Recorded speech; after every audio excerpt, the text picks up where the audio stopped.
Bueno, gente, buenos días, buenas tardes, buenas noches. Bienvenidos a todos otra vez a otro episodio. Hoy os traigo una persona muy especial con la que tenía muchísimas ganas de realizar esta entrevista. Nos conocemos ya hace unos años y creo que es alguien que a todos los que os interesa la arquitectura, el diseño, sobre todo también la actualidad, creo que hablaremos sobre temas que os afectan a todos, os dediquéis a este campo o no. Y nada, que tengo muchas ganas de charlar un rato y de tocar todos estos temas pues, que vamos a tocar. Entonces, hoy os presento a Ignasi Pérez Arnal, un arquitecto con muchísima trayectoria, que nos va a explicar ahora quién es. Y bueno, pues tocaremos temas como el problema de la vivienda, el sistema actual, un poco cómo está pues la precariedad también, lo que es el futuro de la arquitectura, un poco el propósito del arquitecto, ¿no? Su propósito también, que creo que puede ser interesante su visión y muchas cosas más. Así que bueno, quedaros en el episodio si os gusta todo esto y ahora pues empezamos. Ignasi, bienvenido. Muchísimas gracias. Y no sé por dónde empezar. Yo creo que lo más fácil es que nos cuentes un poco pues quién eres y a qué te dedicas, un poco en general. Bueno, yo de formación soy arquitecto y ahora tengo principalmente como tres actividades, digamos así, ¿no? La primera, quizá por la que uno es más conocido, es porque tengo la suerte de dirigir el Congreso Nacional de Arquitectura Avanzada y Construcción 4.0 dentro de Rebuild. Yo diría que se ha conformado como uno de los puntos de referencia en Europa como congreso y como salón sobre todo lo que está ocurriendo ahora en estos momentos en el sector, que yo no le llamo sector de la construcción ni de la arquitectura, le llamo sector AECO, y el sector AECO es como en el mundo anglosajón se entiende como Architecture, Engineering, Construction, Operation, y por lo tanto se entiende todo lo que tiene que ver con la edificación y la construcción, ¿no? Y con este sector yo me siento ya más cómodo, no solamente con el de arquitectura. Y quizá la segunda actividad es, soy el CEO de BIM Academy y desde hace unos 10-15 años siempre he tenido como un interés muy grande por toda aquella innovación que nos tocaba en el sector. Y el BIM es el acrónimo de Building Information Modeling, que al final es algo tan sencillo como decir lo que vamos a construir lo tenemos digitalizado en 3 dimensiones y en cualquier momento podemos clicar donde nos pueda interesar más y obtener toda la información de aquel material, de aquel proceso o de aquel producto. ¿Cómo sistematizar todo dentro de, ¿no? Es una sistematización de toda la información, ¿no? Pero esto también obliga a que el arquitecto ya no es el único responsable en colocar la información, porque claro, el constructor también puede poner su información. Eso libera un poco también al papel del arquitecto, ¿no? Libera y obliga, y a veces también, digamos así, pues te da miedo porque la cantidad de información que se puede llegar a introducir es muy alta y aún no se ha establecido muy bien quién es el máximo responsable de todo el proceso, ¿no? Pero porque, por ejemplo, terminas de colocar la información de los productos y materiales que vas a utilizar, ¿no? Esto significa que la información de estos materiales ha de estar actualizada y ha de estar con todos los cumplimientos de todas las legislaciones, etcétera. Y aún lo que no hemos aprendido es a hacer que todos pongan la información, ¿no? Y entonces esto, bueno, hemos tenido un papel destacable aquí y en nuestra región, ¿no? Y en nuestra ciudad, en Barcelona, en Cataluña, también con un peso específico importante en España, pero después hemos ayudado a otros países, o sea, hemos estado trabajando en Brasil, en México, en Argentina, en Venezuela muchísimo, en Macedonia del Norte, en la India, y entonces esto también te permite tener como un espectro, ¿no? Una fotografía, digamos así, con muchos más píxeles, ¿no? Sí. Porque es más general, ¿no? Y cuando me dices hemos trabajado, ¿te refieres a la parte de digitalización? Sí, Porque Barcelona es un referente, ¿no? En ese sentido. Sí, lo que pasa, hemos de pensar, por ejemplo, la gran factoría BIM es India. Y durante 3 años tuvimos que pararlo por el tema del COVID, pero estuvimos establecidos en New Delhi y en Bangalore. Claro. Y allí es la factoría del BIM porque hay fábricas literales, o sea, naves industriales, con cientos de ingenieros, cientos de informáticos, con 3 pantallas, un ventilador en el cogote cada uno y introduciendo la Es que a información. nivel tecnológico son también unos cracks. Es una pasada. Es increíble porque el mismo país ahora está trabajando para introducir el BIM en la legislación y en cambio estaban haciendo todos los proyectos BIM de todo el mundo. O sea, ibas en cada uno y te decían, mira, no, esto es en Canadá, esto es en Estados Unidos, esto es en Alemania, esto es en España, esto... Y dices, hostia, pero si estos están trabajando en todo el mundo, ¿no? Uh-huh. Y es curioso, ¿no? Porque la ciudad, he visto imágenes, a mí me encantaría ir a la India, pero que ves todos los cables, ¿no? Este lío de cables, todo, y dices, controlan los cables todo. Y las calles, o sea, es todo un lío, o sea, puedes ir a 120 por una autopista, pero enseguida te das cuenta que has de bajar la velocidad a 40 porque te sale una vaca, te sale una persona con una bicicleta en sentido contrario, te sale un tractor, esto en medio de la autopista, ¿no? Sí. Entonces dices, ostras, es un mundo que tiene unas maneras de funcionar totalmente distintas. Sí, algunos compañeros de trabajo de allí, no de Nueva Delhi, pero cerca, yo les decía, esto es tan caótico como, porque yo no he estado, es tan caótico como se dice, al menos en el exterior, y todos me decían, más, es peor de lo que te puedes imaginar, porque no puedes caminar en la calle, no puedes. No puedes caminar, no hay aceras,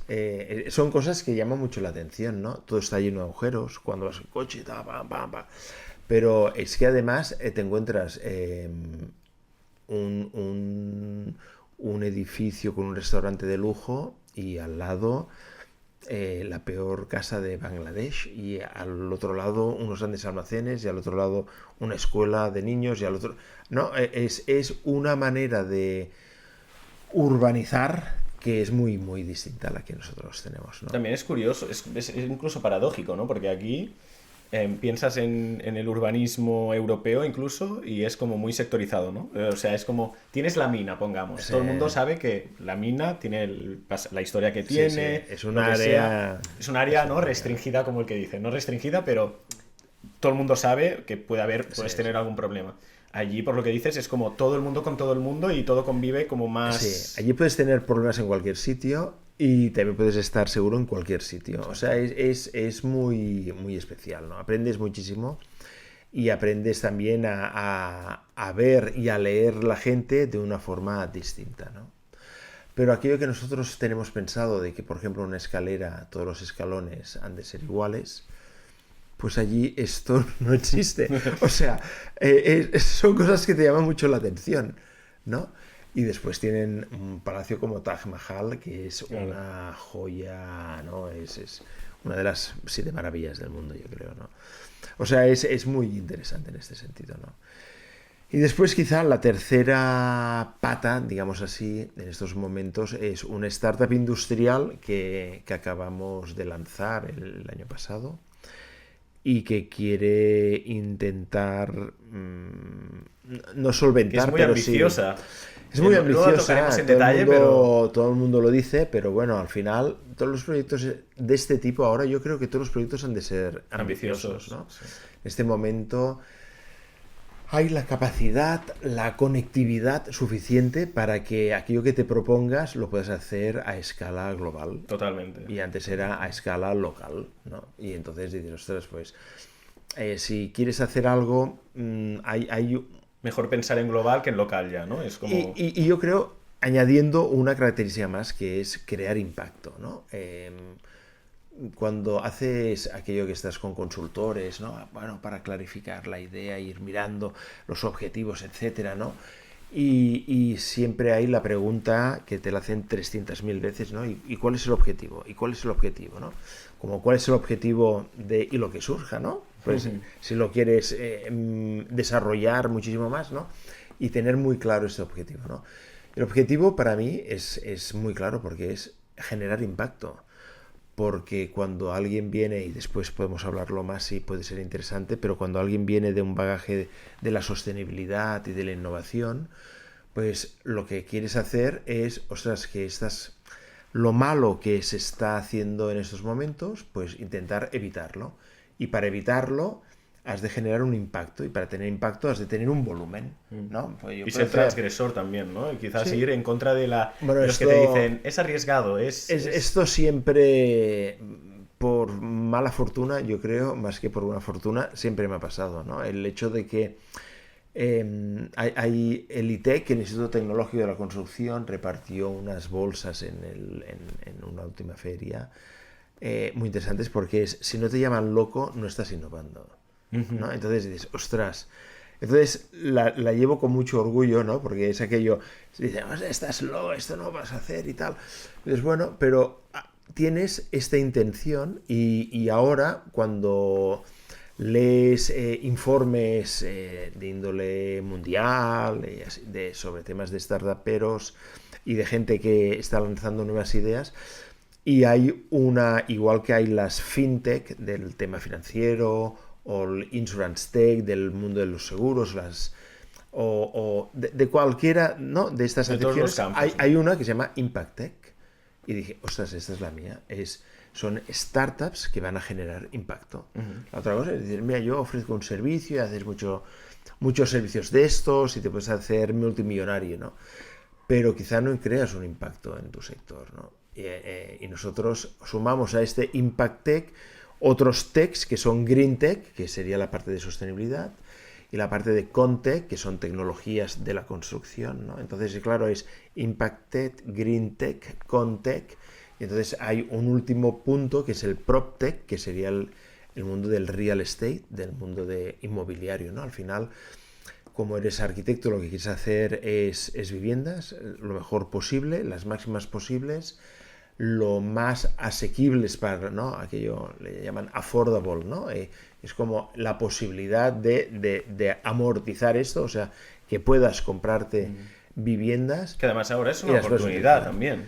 Pues que ahora es un problema. Nosotros en España, ahí te siguen en todo el mundo, han de saber que en España el principal problema en estos momentos social es la vivienda. Normalmente es la inseguridad ciudadana, es el paro, ¿no? El trabajo, etc. Pero es que ahora es la vivienda. Entonces, claro, ahora cualquier comunidad autónoma, cualquier región en nuestro país, cualquier ciudad, cualquier provincia, el principal problema es que no tiene vivienda para ofertar a la gente, ¿no? Y esto además es un problema que dices, mira, es como, oye, es que no se hacen suficientes coches. Pues bueno, la gente caminará más o cogerá transporte público. Pero cuando la gente no tiene vivienda propia, esto implica que se genera una situación en la que no puedes formar una familia y por lo tanto, si yo me separo y busco un sitio para ir a vivir, y es tan fácil, ¿no? Para saber, oye, ¿cuántos hogares se están creando en España? Pues hay unos que es por unión de personas, pero que necesitan un nuevo hogar. Pero es que cuando hay una desunión de persona también necesitas otro hogar. Y esto nuestra sociedad no lo acaba de entender, ¿no? Y tenemos más o menos la creación de 250.000 hogares por año en España, y este pasado año hemos entregado 83.000 viviendas. O sea que hay un déficit de 170.000 viviendas. Claro, por eso te comentaba lo de la oportunidad, en cierta forma, cuando hablamos de startup, porque al final los startups o los productos que funcionan porque resuelven un problema. Exacto. Entonces, leí hace poco, creo que escuchaba en otro podcast, ¿no? El tema de eso, de que se necesitan... O sea, ahora el papel del arquitecto es quizás más importante que nunca, ¿no? Porque se necesita crear mucha vivienda, hacerlo más bien que nunca, porque además hay el recurso, o sea, los recursos que nunca han habido. pero al mismo tiempo no hay recursos, o sea, no se dedican recursos a que se pueda hacer. Pero Sí. aún así hay como esa necesidad y ese nicho de trabajo en el que hay muchísima gente formándose.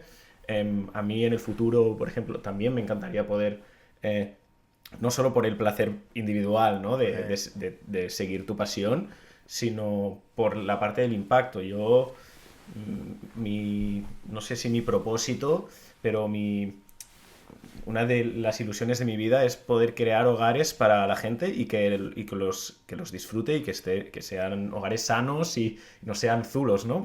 Claro, claro. Porque vas Bueno, a Barcelona y asusta. O sea, entras es, en webs de idealista, de no sé qué, y da miedo. bueno, ahora se están ya alquilando sótanos, ¿no? Como si fueran Sí. viviendas. O sea que.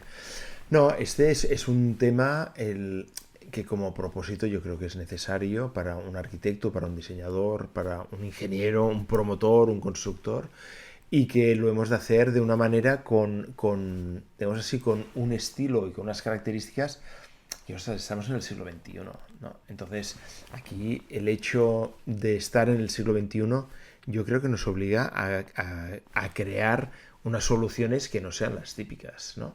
O sea que aparte del propósito yo creo que debe haber cierta disrupción y hacerlo de una manera, porque hacerlo todo tal como se ha hecho hasta ahora nos ha llevado al problema que No, tenemos claro, no actual. tendría Por lo sentido. tanto, la idea es romper de esta manera lo que se está pensando, ¿no?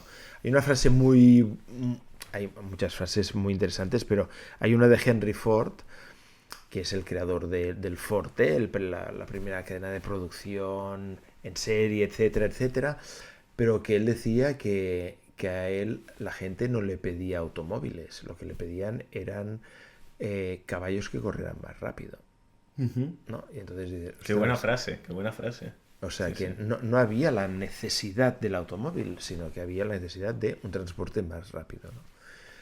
Y entonces hizo los automóviles, ¿no? Y los hizo de una manera que rompió con todos los esquemas, ¿no? Pero estos esquemas nosotros, 100 años más tarde, aún no los hemos trasladado en el mundo de la arquitectura. O sea, nosotros hablamos de industrialización en la arquitectura y en cambio sí que tenemos madera industrializada, parquet, tenemos los ladrillos, ¿no? Esto como producto sí que está industrializado, ¿no? Pero no tenemos industrializados los procesos. Y esto es lo que el mundo de la industria como Ujú. tal sí que lo tiene, ¿no? Entonces, lo que estamos intentando nosotros es trasladar lo que el mundo industrial tiene al mundo de la construcción. Y aprovechando todas las tecnologías que existen. Tenemos BIM, introducimos BIM. Tenemos inteligencia artificial, introducimos inteligencia artificial. Tenemos blockchain para saber de dónde viene la madera que vamos a utilizar y dónde va a terminar. Pues lo hemos de utilizar, ¿no? Temas como los smart contracts, como los proyectos inteligentes, como todo esto, Estábamos pues hablando de Ethereum el otro día, que es lo de los smart contracts. se Es... Otra cosa es el tema de la especulación y todo lo que rodea en las criptomonedas, pero el concepto en sí es súper poderoso. Es una cosa que puede resolver, si te pones bueno, un poco fantasear, la corrupción, ¿no? Incluso, porque tú bueno, es que sellas, ¿no? Bloqueas el proceso. yo te he traído algunos libros porque yo era rata de biblioteca cuando estudiaba y yo creo que se me ha quedado algo, ¿no? Y casi tengo prohibido entrar, igual que hay gente que tiene prohibido entrar en casinos porque juega, yo creo que tenía que tener prohibida la entrada en las librerías, ¿no? Pero hay un libro que yo creo que esta persona dentro de poco será el nuevo premio Nobel sobre temas de filosofía, etcétera. ¿De quién? Es Byung-Chul Han, no, es coreano, y ha hecho un libro que se llama La Sociedad de la Transparencia. Y la Sociedad de la Transparencia, precisamente, significa, mira qué libro más pequeño, ¿no? Pero el cambio que que provocaría la transparencia en nuestra manera de trabajar, de la gobernanza de nuestros países, de nuestras ciudades, de cualquier cosa, ¿no? Entonces, yo también defiendo el BIM desde el inicio, sí, repasando muchas veces, porque me toca hacer bastantes conferencias al año. La idea era tener la posibilidad de que a través del BIM nosotros trabajáramos de forma más eficaz y de forma más transparente. Claro.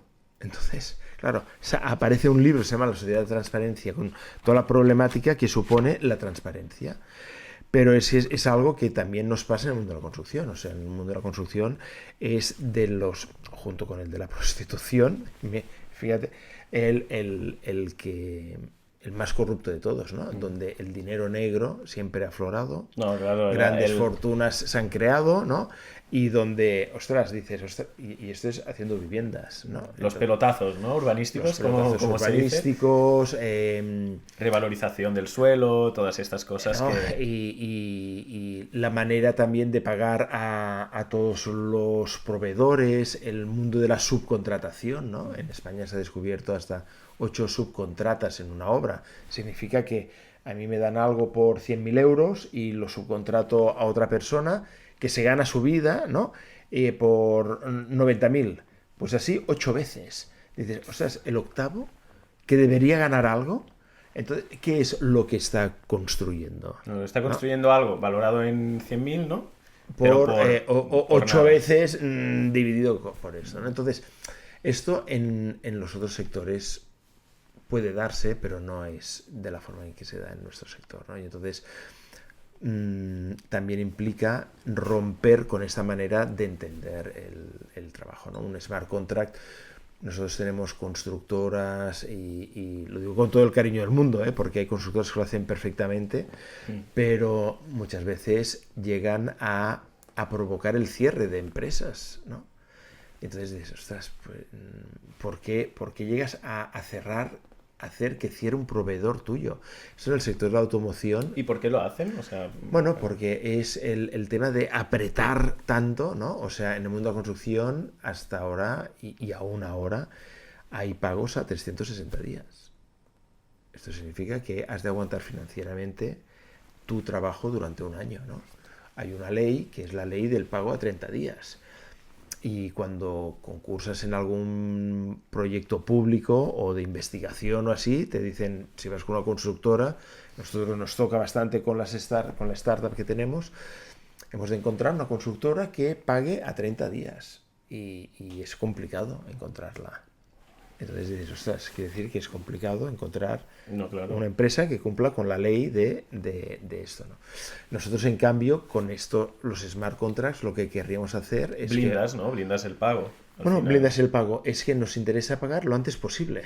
Y haber cerrado, ¿sabes? O sea, tú trabajas distinto si dices, ostras, después de un trabajo, oye, al cabo de media hora te llegaron una transferencia y dices, ostras.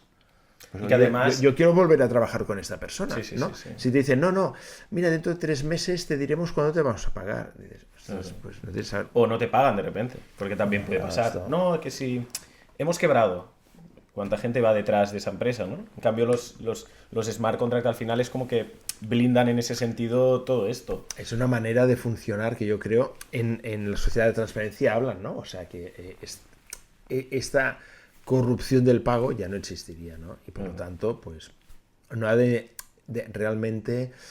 Bueno, tengo un amigo finlandés y cuando hablas con él, claro, él no entiende todo lo que hacemos para intentar pagar menos en la declaración de renta. O sea, él no le entra en la cabeza que exista o que estemos jugando, evitar. no, que intentamos, ¿no?, pagar lo mínimo posible para ver si tal, ¿no? El tema, ¿no?, típico de ahora estoy en paro, entonces enlazo con las vacaciones, después no sé qué. Y dices, claro, para ellos es estafar a tu propio país y a tu vecino y a tu familia, ¿sabes? Entonces a ti te toca pagar esto, pues lo pagas y ya está. Y además es que lo has de pagar, porque es que si no haces esto, o sea, si te mantienes en paro, el país se irá a pique, ¿no? Claro, entonces es una vergüenza para ellos estar en paro. Pero es un punto de vergüenza, lo han de evitar, ¿no? Entonces, fíjate, aquí hay gente que se va a vanagloria por prejubilarse, por estar en el paro y ha podido hacer no sé qué y ahora ha contado estos 24 meses, no sé qué. Es una manera totalmente de entender cómo ha de funcionar tu sociedad, ¿no? Y entonces, en este sentido, todo lo que podamos aportar en esta manera de trabajar, pues yo creo que es como una necesidad que queremos aportar, ¿no? Y estas serían las 3 actividades principales, ¿no? Después pues siempre me ha gustado muchísimo transmitir conocimientos, digamos así, en escuelas, universidades y ahora... Bueno, en la docencia también estás implicado. En la docencia estoy muy implicado, cada vez quizá tengo menos tiempo para hacer cursos enteros, ¿no? Pero siempre me ha interesado muchísimo entender las nuevas generaciones, porque pues, es la mejor manera de entender futuros clientes y operadores en tu trabajo. Pero es que además las nuevas generaciones también aportan una nueva visión, una nueva manera de ver las cosas, ¿no? Y igual que hago que aprendan muchos temas, intento también yo aprender. O sea, yo aprendo tanto como hago aprender, ¿no? Y entonces para mí es una parte como fundamental, ¿no? Los docentes muchas veces es como una necesidad que tenemos, ¿no? Y conozco grandes ingenieros, grandes arquitectos, grandes políticos, no sé, que siempre han dejado algo de un tanto por ciento de su tiempo para poder ayudar a las nuevas generaciones, ¿no? Para mí es fundamental. Yo creo que, bueno, estamos hablando antes, voy a empezar mi trayectoria en la docencia en breves y siempre lo he pensado que... Y se lo digo a la gente porque me dicen, esto de profe, pues, qué pereza, ¿no? Aguantar a gente, el que te viene a clase, no hace nada, o el tal. Y para a mí, lo que me llama de todo esto es precisamente conectar con, aunque no me llevo casi años, ¿no? Pero creo que es una manera increíble de ver realmente cómo está el mundo. Sí. Porque es la mejor manera, diría yo, ¿no? Sí, y además poder hablar con ellos y lo que tú comentabas, ¿no? De la conectividad. Yo siempre digo, es que yo querría estar allí mientras trabajo, mientras hago otras cosas, porque posiblemente cada vez que diera una clase me daría cuenta de que soy muy ignorante. En el sentido de, te llega un alumno que de repente es un friki de... me sale AutoCAD, pero no AutoCAD, sí, pongamos Midjourney, ¿no? Inteligencia artificial que yo, bueno, pues lo he tocado un poquito, pero por lo que sea, ¿no? Porque tenemos trabajo, porque pues no lo puedes tocar tanto, y estas personas que tienen más tiempo libre dentro de lo que cabe, siempre hay frikis de algo en las clases, y todo lo que te puedes llevar de esas personas, si consigues conectar, ¿no? Que quizás esa es la parte también complicada, pero poder hablar, poder conversar... Pero es fundamental, yo creo, esta conexión, porque entonces es la manera en que realmente puedes ayudar al alumno, ¿no? Porque una cosa es llegar a clase, que esto es lo que nos pasaba en nuestra generación, ¿no? Venía un profesor, te daba la clase y marchaba. O sea, a ver si he cogido bien los apuntes, a ver si el libro lo he apuntado bien, etcétera, ¿no? Ahora yo creo que el aprendizaje, aún existe este tipo de profesor, ¿no? Y yo creo que ya sería hora, ¿no? En la universidad, este funcionariado en formativo, yo creo que tendría que cambiar, ¿no? Porque también es inevitable tener que renovar la educación. Bueno, es que... y el profesor, ¿no? O sea, cuando... imagínate que ahora hay un friki de Midjourney, ¿no? Y tú no sabes tanto como es... Pero si toda la clase ya sabe más que tú de Midjourney, o sea, pues ya te toca autoformarte tú, si es la temática que quieres dar, ¿no? Y esto es algo que debemos provocar, o sea, ha de ser esta eficacia o esta eficiencia que estamos pidiendo en cualquier cosa, pues en la formación también tendría que ocurrir, ¿no? Y se tendría que hacer un clic en todo este aspecto de la educación y de la formación, ¿no? Y cambiar también esta sensación de lo que significa la formación profesional. Ahora trabajar con tus manos y hacer es mucho más preciado, ¿no? Que estar teletrabajando con un ordenador. Yo creo que es como... Y esto... Ha pasado. O sea, primero eran los artesanos, ¿no? Que eran muy buen valorados. Luego pasaron a ser los... como los de Henry Ford, ¿no? Los que estaban en esa cadena de montaje. Sí. Pasaron a estar súper poco valorados porque se perdieron esos artesanos. Y ahora, de alguna forma, ¿no? Esta parte de volver a las raíces, vuelven los artesanos, vuelve el arte... las cosas hechas a mano, la ropa más individualizada, más especial, ¿no? Quizás, sí. Porque la gente, supongo, no sé, mi reflexión es que después de tanto capitalismo, como que todo se estandarizó y ahora la gente vuelve a intentar... hacer algo especial, ¿no? Sí, como diferenciarse de alguna forma, y eso lo encuentras en, pues a lo mejor alguien de tu barrio que hace ropa, alguien de, no sé, un amigo que le gusta hacer pulseras o anillos, estas cosas, y se valora porque además tienen más significado, que quizás es también algo que se pierde, ¿no? O sea, no, o sea, esto no se tendría que perder. Yo creo que la figura de aprendiz la hemos matado, pero yo creo que era muy buena desde el punto de vista de estar al lado de gente que sabía, ¿no? Porque los pupilos, haces el maestro... anillos y tal, bueno, puedes aprender absolutamente todo, pero ostras, si estás un año con un joyero que se dedica a esto, o sea, ese aprendizaje es brutal, que ¿no? lleva 30 años y está Y entonces automatizado. ya sabes, oye, esto no lo hagas así de fino, esto haz tal, o utiliza esta aleación, cuando llegues a esta temperatura cambia no sé qué, etcétera, ¿no? Y esto lo estamos perdiendo y esto es una lástima, ¿no?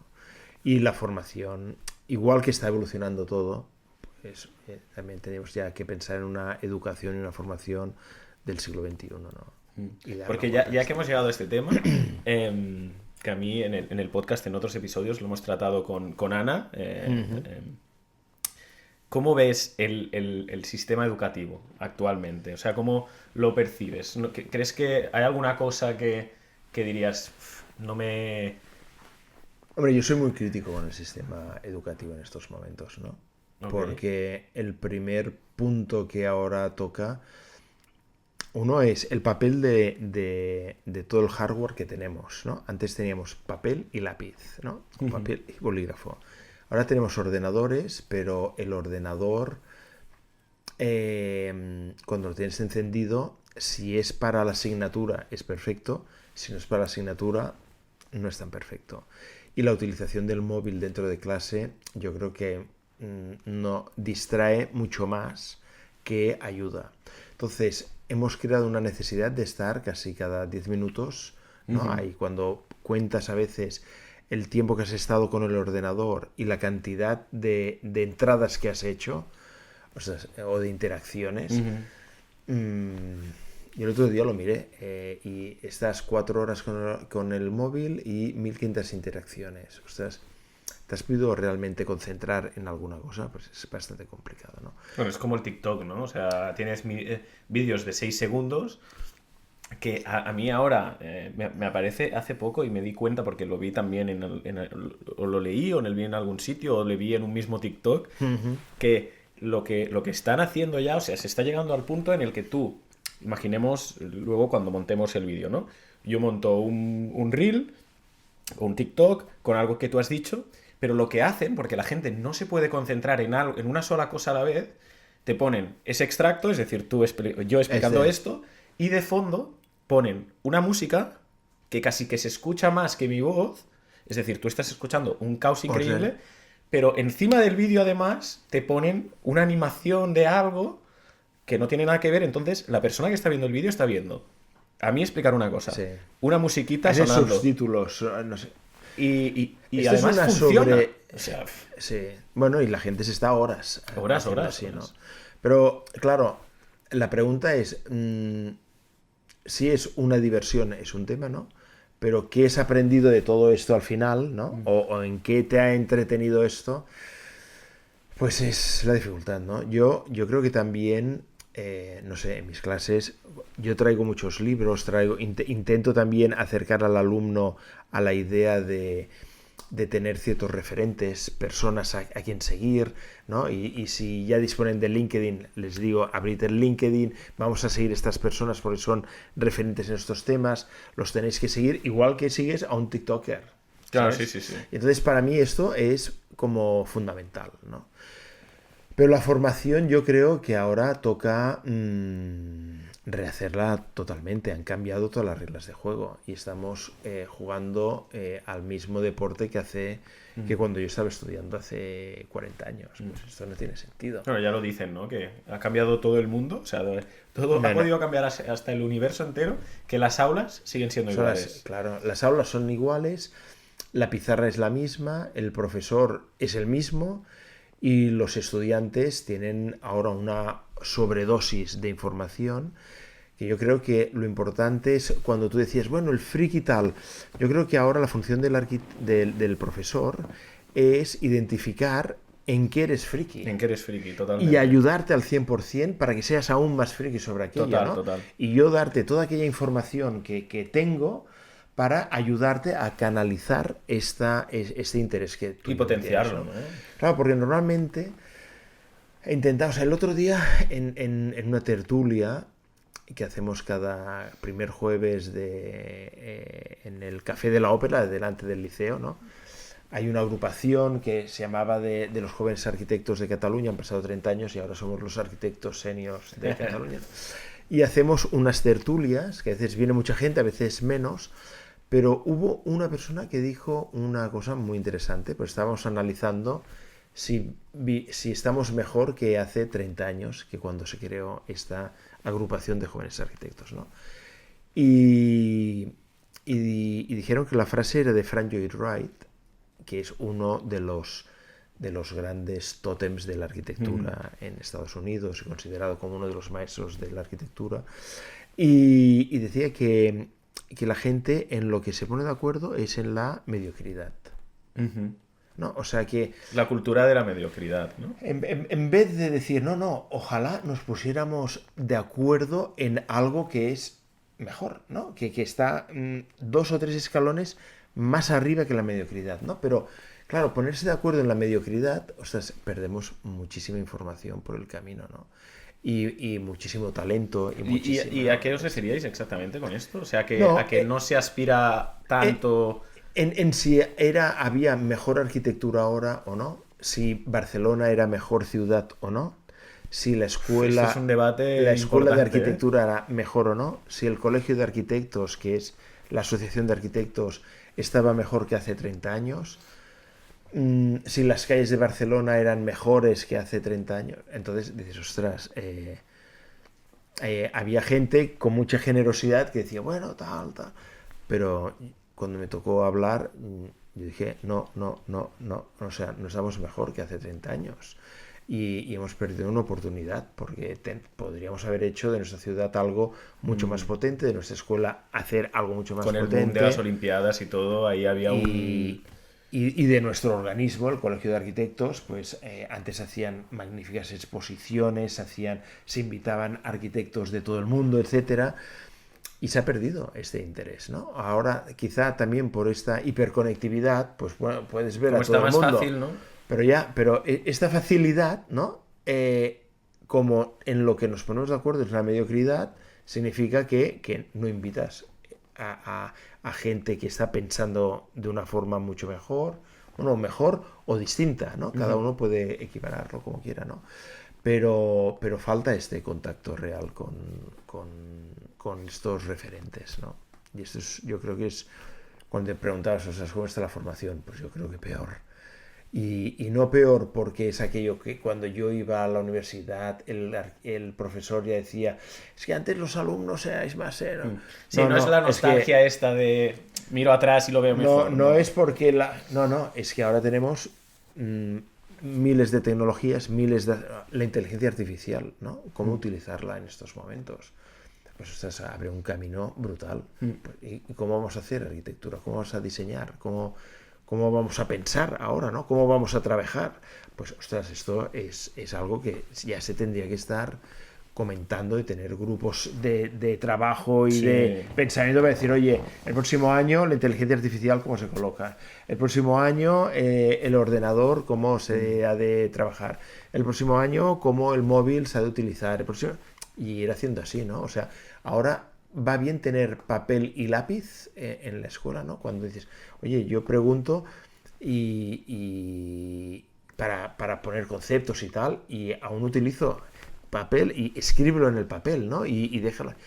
Claro, es cuando queda escrito en el papel, pues ya no lo puedes borrar. Cuando está en el ordenador, hago suprimir, o control Z, lo he eliminado, ¿no? Claro, has de estar más seguro de lo que haces y estas cosas... sí, te obliga a pensar sobre todo, ¿no? Conceptualizar de otra manera, ordenarte, ¿no? Es que, la verdad, me gustaría seguir con la conversación esta que teníamos ahora, pero en relación a la educación. Que creo que es súper interesante relacionarlo con un tema que está como muy presente hoy en día y que hay dos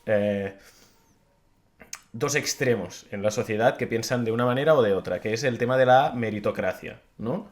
Este es un tema muy, muy bueno. Sí. A ver, aquí yo estuve analizando por qué el sistema finlandés se consideraba el mejor sistema de educación y de formación del mundo. Y bueno, lo bueno que tiene Google y YouTube es que si quieres algo puedes profundizar, ¿no? Y mirando muchísimas conferencias entendí por qué Finlandia era el mejor sistema educativo del mundo. Y era porque tenía un purpose, tenía un propósito. Y los anglosajones unen al purpose una clarity, ¿vale? O sea, has de tener una claridad sobre un concepto y un propósito, que no es un objetivo que es llegar allí, no, quiero llegar allí porque quiero hacer tal, ¿no? Entonces, resulta que después de la Segunda Guerra Mundial, si me largo me lo dices, Adrián. No. Después de la Segunda Guerra Mundial, Finlandia fue ocupada por Rusia, ¿no? Y era un país pobre, o sea, tenían patatas y vodka, para resumir, más o menos, ¿no? Y el vodka se hace de la piel de la patata. Sí, digo, no veas. Entonces, el presidente en aquel momento pensó que Finlandia era un país tan pobre y tan pequeño, porque tiene unos 5 millones de habitantes ahora, me parece, que todo el mundo tenía que ser productivo. Ostras. Vale. Eso es la clarity, ¿no? Esta es la clarity. Entonces, ¿qué hizo? Hizo que el sistema educativo hiciera que toda la gente fuera productiva. Entonces, hay una frase que es: nadie puede quedarse atrás. Esto es muy bueno cuando estamos hablando de formación. ¿Por qué? ¿Qué significa? Que no se podía dar el caso, como nos ha ocurrido a cualquiera de nosotros, ¿no? Que hay el tonto de la clase. Y desde pequeño, ¿no? Es aquel tonto de la clase, el que no sabe tal, el que no sé cuánto, que tal. ahí ya hay el error, ¿no? De por sí, porque puede Es que ser que sea alguien que le cuesta... Este es un error tan grave como que para la generación X, la mía, supuso que muchos de nuestros colegas, amigos de la infancia, cuando tú le repites que es el malo, es el tonto, es el burro, etcétera, etcétera, caen en el mundo de las drogas, normalmente, porque no hay nada que les satisfaga y ya no están con nosotros.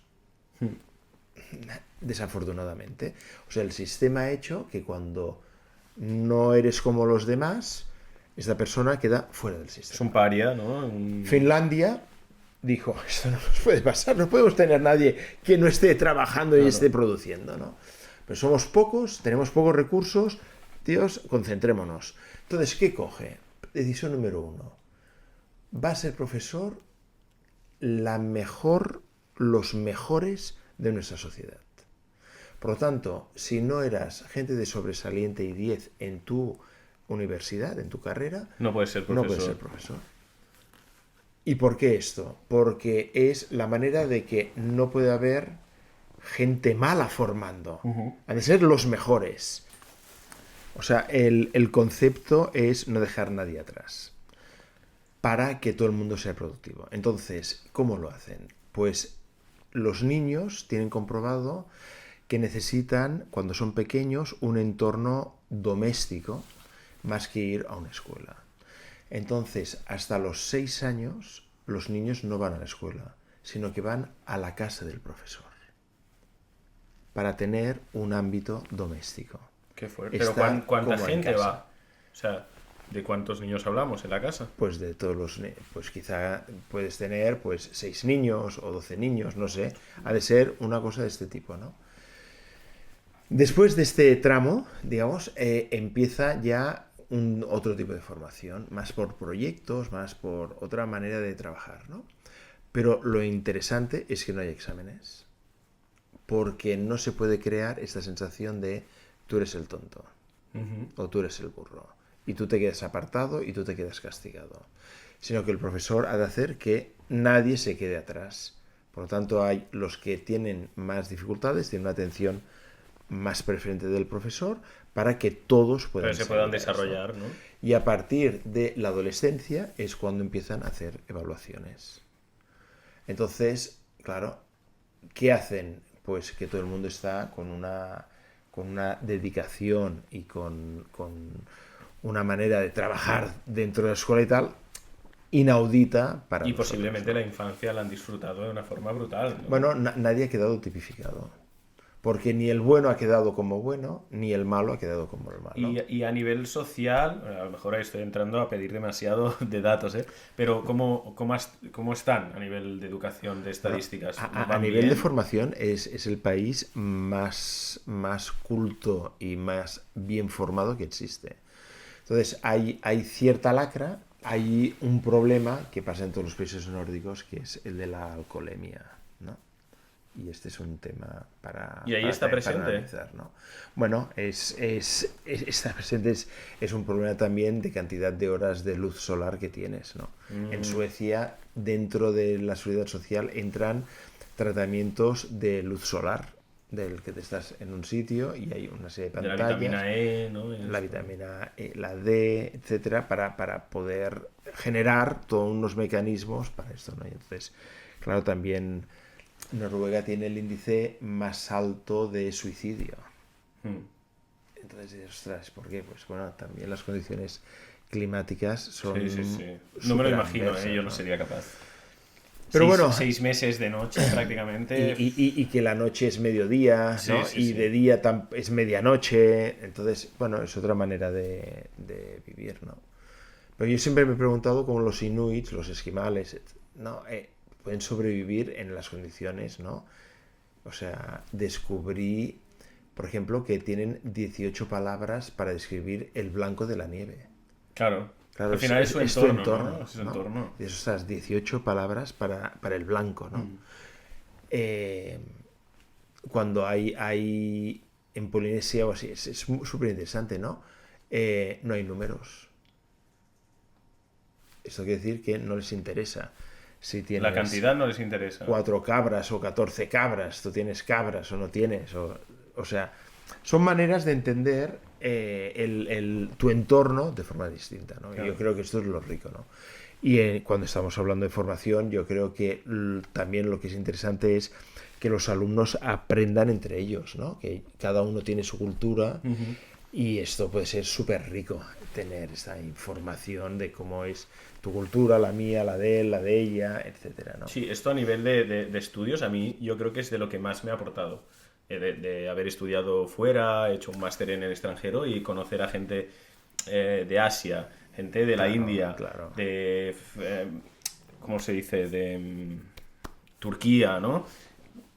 Son cosas tan diferentes, pero a la vez tan parecidas Sí. que empiezas a pensar, es que no... vivimos toda la vida pensando, ¿no? Nos venden en la tele, en las noticias, en las pelis, que somos tan diferentes y no somos tan diferentes. Somos diferentes, tenemos nuestras costumbres, nuestras cosas, pero es Mira, por el entorno, no ahora es por las personas, ¿sabes? Tengo dos alumnas, que eso también en la formación pasa por el tema de las prácticas, ¿no? Cada vez vamos a hacer más prácticas, más sistema alemán, ¿no? Sistema dual en el que hay una parte de estudios, pero la otra es aprendes en la empresa, ¿no? Y tengo dos chicas iraníes. Y estas dos chicas iraníes de máster, claro, mi concepción de lo que es Irán es aquellas imágenes, mujer vestida de negro, con los hijos, el marido delante, guerra, todo medio desértico, ¿no?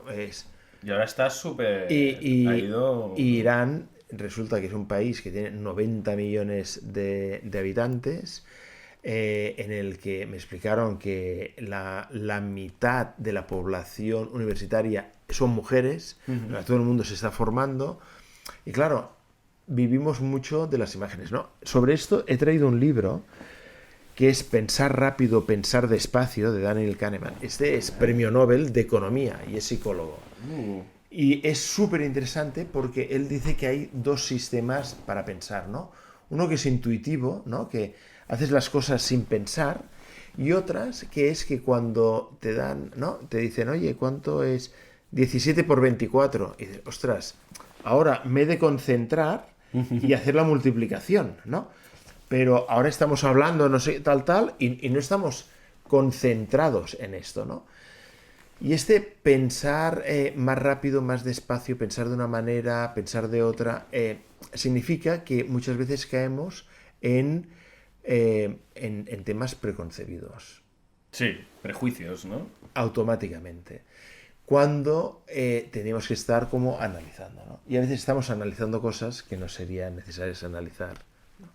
Entonces es este dilema entre estas dos partes, ¿no? Es decir, oye, ¿qué nos lleva a pensar que una cultura sea de una manera y caemos en unas noticias que nos han llegado, que normalmente no son las dos visiones de la noticia, ¿no?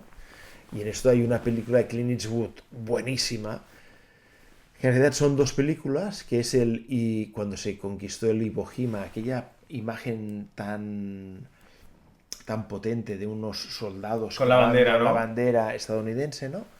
Y entonces hizo una película desde el lado estadounidense de Iwo Jima y una desde el lado japonés. Y producido por la misma Clint persona. Eastwood, por Clint Eastwood. La misma persona dirige las dos visiones. Entonces, claro, esto te da una... Claro, nunca tienes la noticia, ¿no? Hay un atentado por tal. Ya, pero bueno, la gente que ha atentado, ¿cuál es su visión? Sí, sí. Es como la posverdad y todo esto, ¿no? Yo creo que ahora, lastimosamente, el tema de la mentira, cuando estamos hablando de la transparencia, ¿no? Sí, sí. El tema de la mentira... Es el peor momento de la historia para la transparencia. Es una lástima, ¿no? Porque se ganan cosas mintiendo, ¿no? Y no, aquello de... No, en Haití se comen los gatos y los perros y no sé qué y tal. Sí. Y, bueno, es un comentario fuera de tono. Yo en Shanghai, en el mercado, en el año 96, tuve la oportunidad de hacer un curso en Tongji, que es una universidad china sobre arquitectura, y en Hong Kong, y en el mercado habían cachorros de perro. Vivos. Pero la gente los compra, se los lleva y los mata. Y se los come. Bueno, como te comprabas gallinas claro, ocas, sí. ¿no? Volvemos otra vez al entorno y a la tienen cultura. sapos gigantes, Claro. ¿no? Que dices, ostras, esto... y entonces dices, bueno, es su cultura. Su cultura es todo lo que se mueve se puede comer. Sí, sí. ¿No? Y es esta. Entonces, son comentarios que cuando se hacen desde una presidencia de Estados Unidos, no sé qué, pues no, para mí es como que no tiene sentido, ¿no? Y al final después esto son primeras páginas en periódicos, no sé qué y tal. Y resulta que además es mentira. Y además nos... Sí, pero entonces, volvemos a lo mismo, ostras, es la victoria de la mediocridad. O sea, cuanto más absurdo es lo que dice alguien, porque aquí en España también pasa un poco lo mismo. O sea, cuanto más grande es la tontería, más bolo le dan. Y más en el tema de la sostenibilidad hubo, no sé si tú recordarás esto o no, pero hubo un buque que llevaba petróleo que se llamaba Prestige, y delante de las costas de Galicia, ¿no? Se partió en dos, y el presidente del gobierno en aquel momento, que era Rajoy, dijo, bueno, se veían unos hilillos como de plastilina, ¿no? Porque visitó la zona en helicóptero, ¿no? Y dices, hostia, eran miles de toneladas de crudo, porque no era ni petróleo, era de la pasta la cual se hace después la basura total, o sea, lo más tóxico que puede haber. Es aquello que ves que una gaviota cuando toca no sé qué no puede ni abrir las alas, ¿no? Y dices, ostras, y aún deben haber efectos sobre esto. Entonces, ¿por qué no decir la verdad? ¿No? Decir, oye, no, ha pasado, una catástrofe. Es una catástrofe, e intentemos ayudar para que esto minimizarlo, ¿no? En vez de como esconderlo, ¿no? Y decir, o sea, esto no ha pasado. Bueno, pero como en la Dana ahora. O sea, como en la Dana. La Dana, que es... Ahora en Reveal, por ejemplo, vamos a tener 3 sesiones que hemos montado sobre cómo reconstruir en situación post-catástrofe. Okay. Y para mí es fundamental esto. O sea, y lo hemos dividido. Hay una que es sobre Ucrania, sobre Gaza, sobre Libia, Siria, Marruecos, ¿no? Hay catástrofes y desastres, ¿no? Los dividimos así. Hay unos que son naturales y otros provocados por nosotros. Entonces, ¿cómo reconstruir estas situaciones, ¿no? Y hay otra sesión dedicada a la Dana. O sea, ¿por qué somos capaces de construir en zonas que sabemos que por allí pasaba el río? Hay aquello tipo de la memoria del agua, ¿no? Es decir, oye, tú la puedes desviar, no sé qué y tal, Siempre volverá, pero, ¿no? pero vayamos con cuidado, ¿no?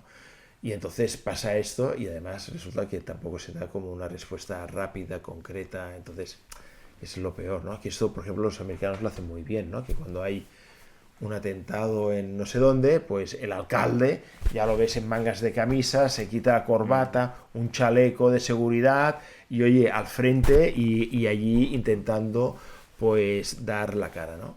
No, aquí estaba de cena privada. Claro, ¿no? Entonces dices, Es un poco... no, y después en lo de la transparencia, ¿no? Que no se aclara si vino, no vino, hasta qué hora llegó, que no sé qué, en vez de ser claro, ¿no? Y decir, oye, pues, oye, he cometido un error, pongo mi cargo a O disposición. incluso mirar el Y entonces móvil. puedes Esto es decir, donde está, porque hoy en día es que lo puedes ver. Yo puedo entrar en mi móvil y miro en el Google Maps y puedes ver es, tu recorrido y...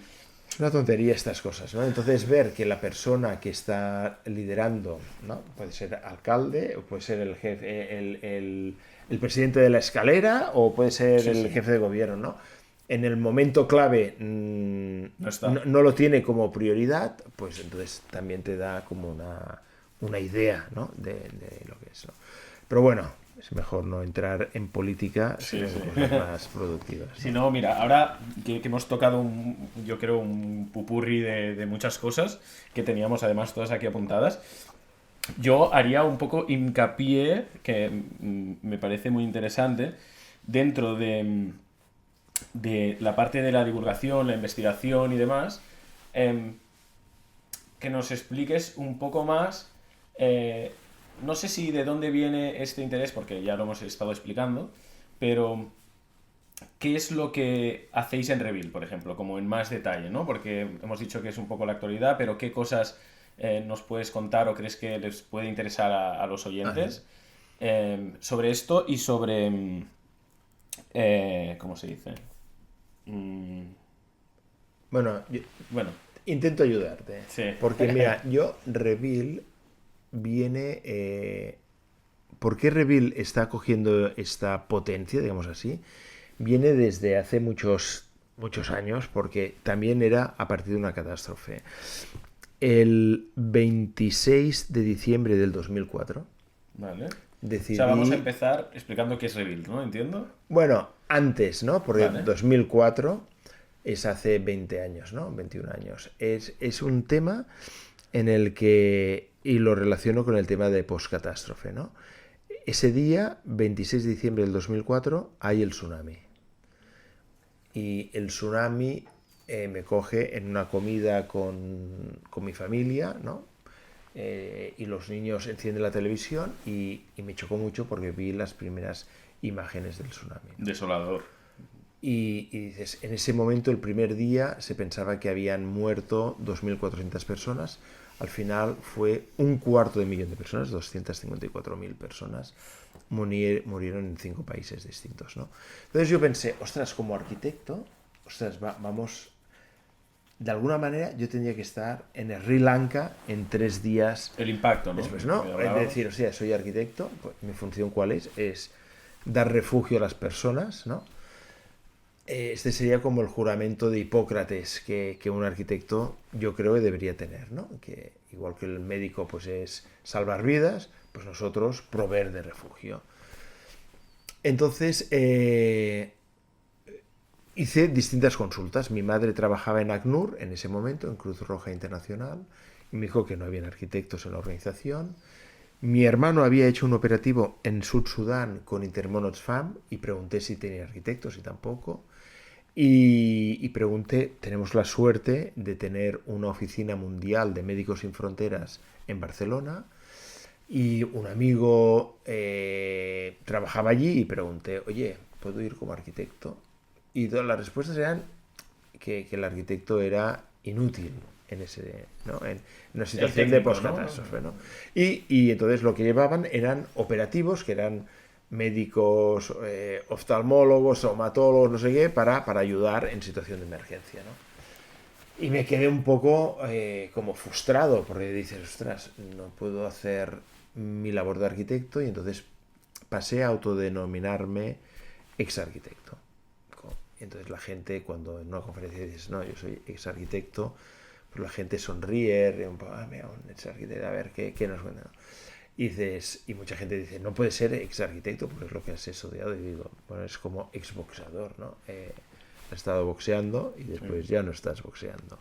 Pero el tema es que no pude cumplir con mi juramento de Hipócrates, ¿no? Que esto, mira, lo voy a meter aquí, que parece hasta preparado, pero lo tenía aquí apuntado y Sí. es lo que bueno, ya te lo he dicho en algunas veces, que, bueno, nosotros, y lo he explicado aquí en el podcast, trabajamos juntos en el evento que organicé con la beca, con Resource, Exacto. que diste una charla pues más sobre materiales y demás, pero siempre, siempre, siempre, y además es un recuerdo que tengo súper asociado contigo como persona, siempre que pienso en ti o te tengo en mente, me recuerda muchísimo una frase que dijiste en la grabación, que la tengo aquí citada textualmente, que la frase era, siento que he fracasado como arquitecto cuando camino desde mi casa al trabajo y me cruzo con personas sin hogar. Exacto. Muy O sea, esto relacionado con como esto, ¿no? arquitecto, ¿no? Cuando pasa lo del tsunami ya es exponencial, ¿no? Pero, pero yo aún no me he podido borrar la palabra ex arquitecto, el ex, el sufijo de ex arquitecto, ¿no? Entonces, tuve la suerte de poder hacer un máster Erasmus Mundus en la Universidad Internacional de Cataluña, con las tres universidades, una alemana, Darmstadt, una francesa, de Grenoble, y otra de Italia, ¿no? Tor Vergata. Y Pierre Mendes en Francia. Entonces, con las cuatro universidades montamos un máster que se llamaba Sustainable Emergency Architecture. Y la idea era, o sea, es como hay desastres y catástrofes diariamente, cómo preparar arquitectos, urbanistas, ingenieros, diseñadores, planificadores para actuar en una situación post-catástrofe. Lo presentamos a la Comunidad Europea como Erasmus Mundus y se ganó esta propuesta. Erasmus Mundus son, digamos así, como los másteres de impacto en Europa, los mejores másteres, para Porque decir, cuando ¿no? hablas de hice un máster, hablas de De literalmente participar. O sea, crearlo, vale, vale, vale. dirigirlo, coordinarlo, ¿no? Con estas cuatro universidades. Entonces, cada año, a una hora, salen 25 arquitectos, ingenieros, planificadores urbanos que saben trabajar en una situación post-catástrofe. Y ahora, ¿dónde hacen prácticas? Pues en UN Habitat, en Médicos Sin Fronteras, en Intermanos Oxfam, en Cruz Roja Internacional, porque han entendido que es necesario tener arquitectos que sepan cómo está la situación de aquella ciudad, de aquel edificio, de aquellas viviendas. Incluso humanizar la profesión, ¿no? Porque al Bueno, final... es que yo creo que para mí era fundamental hacer esto, ¿no? Sí. Entonces, ahora esto, cuando citas esta frase, me ocurre en Barcelona, claro, una ciudad que es capital del mundo de diseño, Que de hecho en capital de la 2026, arquitectura, capital mundial de la arquitectura, ¿no? Me he de encontrar entre 4, 6, 8 personas viviendo en la calle en mi ciudad. Y esto no Bueno, acabo eso de en solo entenderlo, en ¿no? tu trayecto. Que, Es solamente mi trayecto. que a saber, a lo mejor es 1 kilómetro, ¿sabes? Caminando. Sí, o sea, sí, es una cosa así. Sí, Entonces, no estamos haciendo bien nuestro trabajo, ¿no? Los basics no los estamos cumpliendo, ¿no? Entonces, si estuviera este presidente finlandés, diría, nadie puede vivir en la calle. Pues empezad a coger la mejor gente que tengamos y solucionad este problema, ¿no? Y lo teníamos que solucionar, ¿no? Entonces, quizá esto, ligándolo un poco en lo que estoy haciendo ahora con Atom Modular, pues es tener impacto en esto, ¿no? Si no puedo solucionar esto, pues ¿cómo puedo hacer vivienda en masa, en volumen, de forma masiva, ¿no? Y entonces la idea es, bueno, es esto, es crear como una fábrica de coches, que en vez de coches salgan módulos habitacionales que compuestos entre ellos hagan viviendas, ¿no? Y si esto lo haces como un coche, porque dices, o sea, el coche, el precio por metro cuadrado, con toda la tecnología que tiene, es similar al precio por metro cuadrado de una vivienda. Y yo en mi casa no veo toda esta tecnología. Yo no necesito llave para entrar en mi coche. Ya sabe que yo voy con una tarjeta, como una especie de llavero, y ya me detecta, y antes de llegar al coche ya se ilumina. Incluso cuando te vas, al menos en mi coche, te vas, te alejas 4 metros y ¡pip! Y se cierra solo. Entonces, claro, lo puedo abrir y lo pongo en marcha con un botón.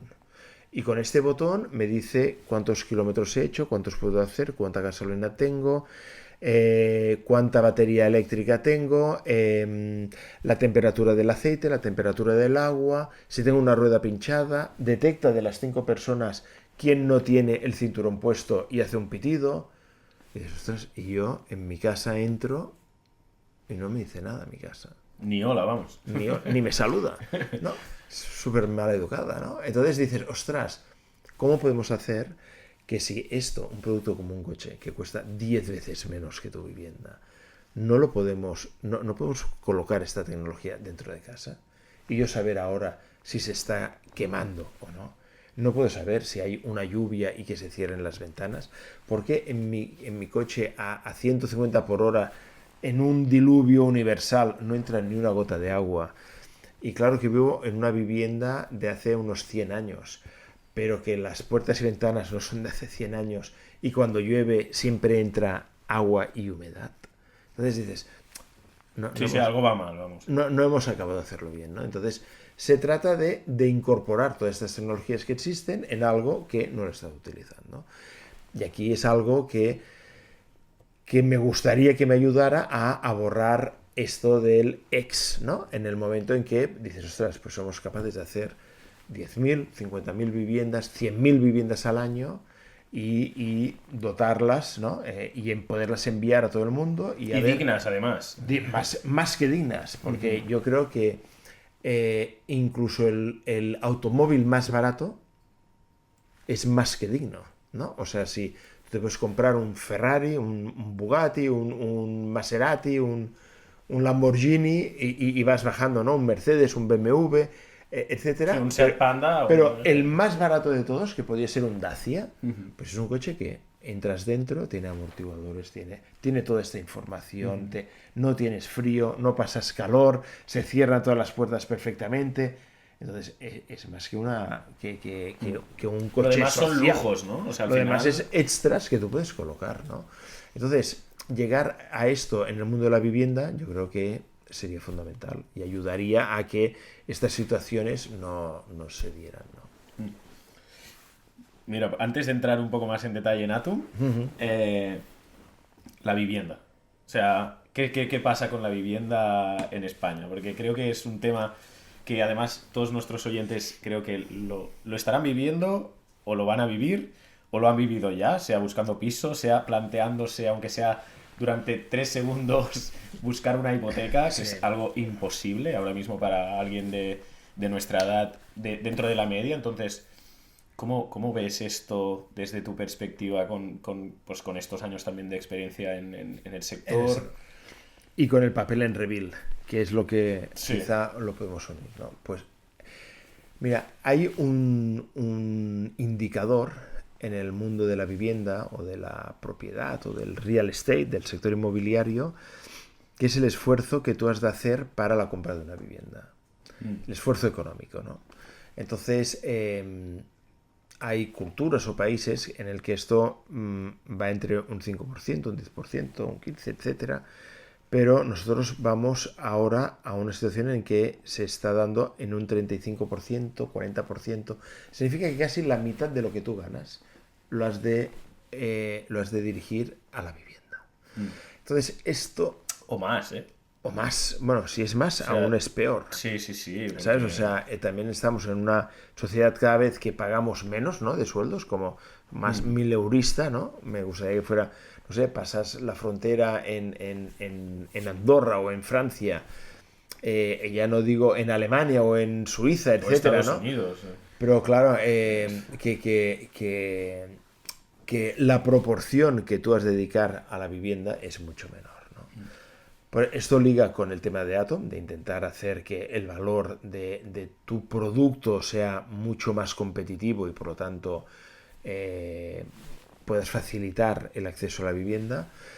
Pero por otro lado tenemos la problemática de que no hay oferta suficiente. Sí que antes de la crisis en el 2007-2008 fuimos capaces de hacer casi entre 600 y 900.000 viviendas en un año, pero en los siguientes años íbamos de 43.000, 60.000. El año pasado se han entregado 83.000 viviendas. Cuando hablamos aquí hablamos de obra nueva, ¿no? Porque luego está el tema de las vacías y de todo el Bueno, rollo. estas ya se tendrían que también como elaborar algún mecanismo, ¿no? Por ejemplo, en Dinamarca está muy penalizado tener segunda vivienda. O sea, ¿sabes lo que quiero decir? O sea, ¿tienes segunda vivienda? Pues pagarás. ¿Tienes tercera vivienda? Pues pagarás mucho más, o ¿no? si tienes, o al menos que la tengas llena, o que tengas a alguien ahí. Bueno, hay países en el que no hay especulación con la vivienda ni con los solares. Esto es muy mediterráneo, ¿no? Este año en Reville, por ejemplo, vamos a tener como país invitado a Austria, y Austria explicará cómo hace vivienda protegida, social. Entonces son países en los que tienen más vivienda social que vivienda particular. Que tú te quieres hacer tu piso, tu casa, tu torre, tu tu castillo tu chalet de los sueños, ¿no? y lo quieres pagar, pues no hay ningún problema, ¿no? Pero la vivienda está resuelta por el sistema, ¿no? Hay muchísimas cooperativas, hay cooperativas en países nórdicos que tienen más de 250.000 de personas, ¿no? Esto significa que son cooperativas promotoras que hacen decenas de miles de viviendas a un precio social, ¿no? Por lo tanto, no cabe la especulación, ¿no? Y esto es algo que nosotros no hemos acabado de aprender aquí, ¿no? Y esto es algo que es un problema tan fuerte que en el momento en que se me da la oportunidad para crear y dirigir este congreso dentro de Reville, pues la idea es como es un problema complejo, ¿no? Y Albert Einstein decía muy bien que un problema no lo puedes solucionar con las mismas herramientas que lo provocan. Claro. Entonces has de crear otras herramientas para solucionarlo. Pues Reville tiene este concepto, ¿no? Está este purpose, ¿no? Este propósito. El propósito de Reville es poder llegar a solucionar el problema de la vivienda en España y en otros países. Y entonces, como es un problema complejo, significa que hemos de tener dentro del mismo espacio de Reville pues toda la cadena, todo el ciclo, que toda la cadena de valor o el ciclo de producción, ¿no? todos los agentes que participan, ¿no? En inglés serían los stakeholders, ¿no?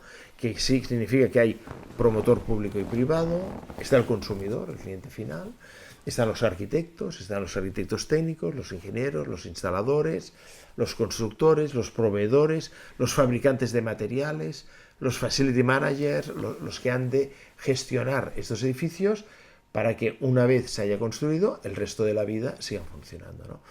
Entonces, claro, cuando ya unes todas estas piezas, significa que es más fácil atraer el sector político, el sector bancario, financiero, el de los seguros, etcétera, porque entonces van viendo que el problema tiene una índole totalmente distinta. Claro. Es decir, oye, ¿cómo se da la hipoteca a una vivienda industrializada? Bueno, pues esto es un problema muy particular.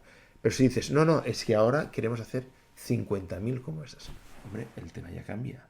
Y por lo tanto, entonces, y es como, hay que regularizarlo. Ya activas unos resortes que entonces ya mucha más gente empieza a pensar, ¿no? Entonces, Reville quizá también me ha dado la oportunidad de identificar problemas que teníamos, ¿no? Y uno que vi fue que toda la parte de la construcción industrializada, pues junto con Luis Fernández de Viuda de Saiz y Andrés Navarra de Kiwi Homes, decidimos, o sea, no hay ninguna asociación sobre la construcción industrializada, ¿no? Es este paradigma que tendría que solucionar esta problemática, y decidimos montar el Offsite Construction Hub, que ahora se llama Asociación Española de Construcción Industrializada, y agrupa toda una serie de empresas y profesionales que encima de su mesa y en su cabeza están trabajando cada día para hacer un sistema que pueda industrializar la vivienda. Exacto, en este sentido. Exacto. Y entonces, a partir de aquí, pues también me di cuenta de que no existía una asociación o un ente, porque igual que estamos hablando de vivienda nueva, pasa lo mismo con la remodelación y rehabilitación y renovación de vivienda, que vemos casi barraquismo, ¿no? Bueno, en Barcelona ya está pasando, ¿no? Hay algunos edificios y demás que no se han necesitan conservado, ¿no? un lavado de cara, porque además también los propietarios o sea, que suelen ser quizás hasta constructoras, ¿no? Que tienen el edificio ahí y a lo mejor tiene la cédula de habitabilidad de hace 15, 20 años y nadie se la ha mirado allí, ¿no? Y hay gente viviendo, pero claro. Y que fíjate que en un coche nosotros estamos obligados a hacer cada 2 años o cada año, después de acabado un tiempo, una revisión, etcétera, ¿no? Lo de la cédula cada 15 años es una locura, es una barbaridad. En España no hemos llegado. Sí que existe la ITE, como la Inspección Técnica de Edificios, pero no tenemos como en el coche, que tenemos un adhesivo que pusiera en la puerta de entrada, que la ha pasado. ITE la ha pasado este año, y ya estamos todos tranquilos, ¿no?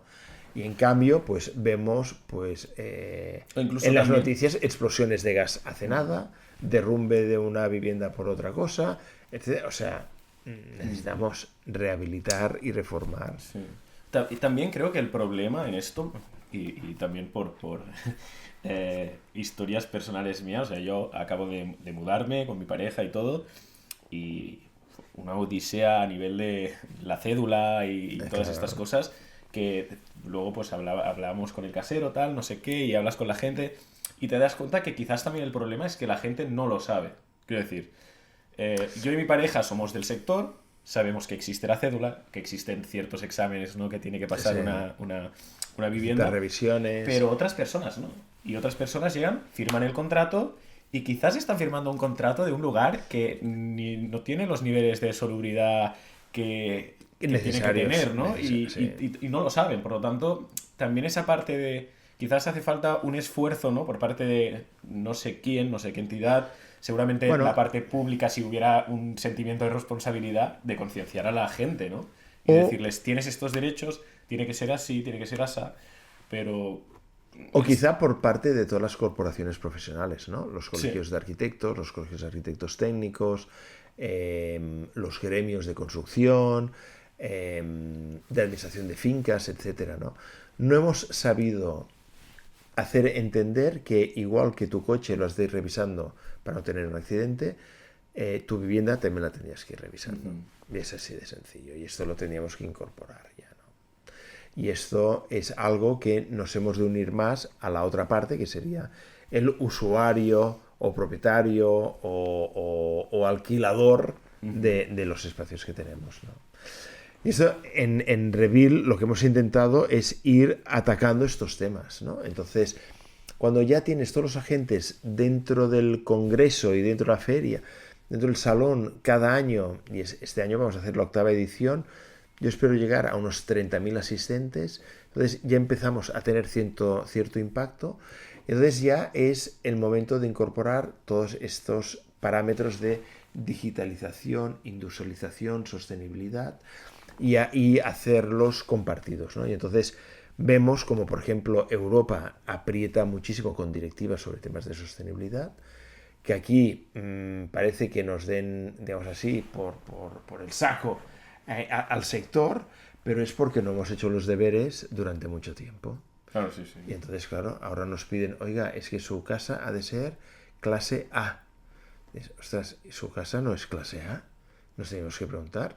Y dices, ostras, aquí no han puesto aislamiento, etcétera. Entonces, claro, si haces un poco de memoria, pues hasta el 2004-2006 el Código de Edificación no obligaba a poner aislamiento y por lo tanto la gente no lo ponía para hacerlo más barato. Entonces dices, ostras... ¿De quién es culpa esto, no? Claro. Bueno, es todo un entorno que hemos de cambiar, ¿no? Y por eso un poco quizá La claridad que tiene Revil es la de que si ya tenemos a todos los operadores en la misma mesa, pues empezar a hacer como el gobierno finlandés, decir, oye, tenemos este problema, ataquémoslo entre todos, ¿no? Y esto yo creo que estamos empezando a hacer ciertos cambios importantes. Porque tiene, o sea, cuando me estás hablando de, o sea, me vas explicando, me has hablado de las cooperativas, yo soy y llevo un par de años y supongo que también fue a raíz de mi tesis en la que planteé, pues eso, ¿no? Una cooperativa, que me parece una solución que me pongo a pensar y parece mentira que no haya, que no haya un boom de eso, en ese sentido, ¿no? O sea, ¿cómo percibes tú este tipo de soluciones, sea cooperativas de vivienda o cooperativas de incluso de profesionales? Es decir, Sí, sí. Si yo soy arquitecto, conozco a no sé quién, que es, no sé, agente inmobiliario o ingeniero, filósofo, o sea, estas conexiones que se pueden generar, que luego cuando entremos un poco más en Atom, con las Atom Communities, ¿no? Todo lo que puede aportar en su conjunto un grupo de profesionales no tiene punto de comparación con el ir cada uno por su lado buscando el éxito individual cuando, ¿no? Totalmente de acuerdo, totalmente de acuerdo. Piensa que esto es el sistema cooperativo y hay muchos, que porque hay de tema de usufructo, de tema de cesión de usos, hay muchas modalidades, ¿no? Cada vez van apareciendo más operadores en España, pero estamos muy lejos de cómo se entiende la cooperativa en otros países, ¿no? Principalmente, digamos así, alemanes y nórdicos, ¿no? Porque no tenemos esta tradición, ¿no? Pero yo recuerdo de pequeño ir a la cooperativa a comprar, ¿sabes? O sea, íbamos a comprar alimentos a la cooperativa. ¿Por qué? Porque era cooperativa de payeses, de gente del campo, etcétera. Y ahora esto se está de alguna manera Está como resurgiendo, retomando, ¿no? ¿no? De decir, oye, ¿yo por qué de comprar esto en el supermercado? Si casi con Que no sé Globo, ni de dónde viene con tampoco, Globo ni nada. lo puedo pedir y mañana tengo aquí 1 kilo de naranjas recogidas ayer, ¿no? Y no que hayan estado X meses en una cámara frigorífica. O con pesticidas de a saber qué, lo que sea, Cuando ¿no? haces esto, claro, la cooperativa hace que el trato sea mucho más directo entre todos. Y entonces esto permite una manera distinta de pensar, ¿no? Y más compromiso, ¿no? Yo creo, porque si tú generas conexiones emocionales, sientes una responsabilidad más profunda, ¿no? Claro. Que si... ¿A quién le estoy comprando el tomate? Pues, oye, no es lo mismo si se lo compro a Si es X kilómetro cadena. cero, ¿no? Sí. Después nos quejamos si compramos de melones chilenos. Ya, es que quieres el melón cuando no toca y no es la temporada. Entonces, aprendiendo más de todo, podemos hacer que todo fluyera de una forma distinta, ¿no? Y en el tema de la cooperativa, absolutamente, porque también entre X personas podéis hacer el proyecto adecuado como arquitecto para estas personas, ¿no? Con el concepto de cómo ellos perciben que han de vivir. Y por lo tanto hay una realidad mucho más próxima, ¿no? Pero bueno, hemos seguido otros derroteros, ¿no? Pero yo creo que esta parte más cooperativa, yo creo que se va a ir multiplicando en los próximos años. Sí. Es quizás una nueva forma de, o al menos yo lo percibo así, como de insurrección al sistema, ¿no? Como de rebelión. Es en plan, Sí. el sistema no me proporciona lo que necesito, o no lo que necesito, porque tampoco es que nos tenga que solucionar la vida, pero cuando la gente empieza a sentir que no solo no te la soluciona, sino que te lo pone más difícil, por lo que sea, pues empiezas a hablar con la gente y la gente se empieza a juntar y surgen todas estas cosas, ¿no? Puede ser Alcau o puede ser... Sí. Mira, lo que sea. hay unos datos interesantes dentro de España mismo, ¿no? Hay el País Vasco, que tiene un sistema cooperativo muy bestia. De hecho, tiene el Grupo Mondragón, que es la mayor cooperativa industrial del mundo. Del mundo. Entonces, facturan 11.000 millones de euros cada año, ¿no? Y es una cooperativa. Claro, nosotros tenemos también la idea de que lo cooperativo... Es como muy hippie, ¿no? Nos ha metido también esta no, idea de... que es muy social, etcétera. Como una Bueno, comuna o algo es que así. no tiene nada que ver. No. Es la manera de entender que los beneficios de esto se reparten entre los trabajadores y que yo como trabajador tengo un tanto por ciento de esta empresa Ujú. y tengo un poder de decisión dentro de la empresa. Es un modelo de gobernanza distinto, ¿no? Es la verdadera democracia, ¿no? Yo, Como el que yo, diría. yo creo que avanzando en este sentido Ujú. es algo mejor, ¿no? Porque la democracia para mí, o sea, votar una vez cada 4 años No, no, claro. a un partido que después se alía o desalía con otros partidos y tal, no sé qué sentido tiene. No, la partitocracia que lo llaman. Sí, pero yo creo, oye, ahora ya tenemos la manera de poder votar telemáticamente con toda la seguridad del mundo y yo creo que cada semana tocaría votar las decisiones. Y esto sería verdaderamente La demócrata, democracia, ¿no? exacto, sí. Y entonces que votes una vez cada 4 años. No, igual que te mandan un eso- correo para Hacienda, que pagues no sé qué, también te pueden mandar un correo o un email diciendo, mira, mañana se vota esta ley. ¿Qué te Exacto. parece? Y, Y que todo el y este mundo conjunto, o sea, por tenga su ejemplo, derecho. Suiza, cuando, ahora no sé cómo lo hacen telemáticamente, pero yo recuerdo y había visto papeletas y votaban 30, 40, 50 cosas. O sea, votaban el presidente del país, pero aprovechaban. ¿Vota por la autopista que pase por Zúrich, tal? Sí, no. ¿Vota por abrir el puerto, un puerto de montaña, no sé qué? Sí, no. ¿Quiere un túnel nuevo para...? Y así Claro. como... era, oye, Sí, volvemos a lo mismo, lo humanizas y al vota, final vota.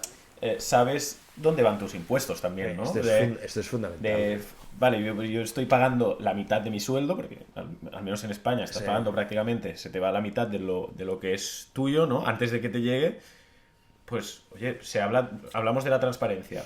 Sí. Pues se podría hacer perfectamente, que requiere un esfuerzo, pero un informe anual de nos hemos gastado de Bueno. estos euros X en esto, X en lo otro, X, y que haya una trazabilidad de...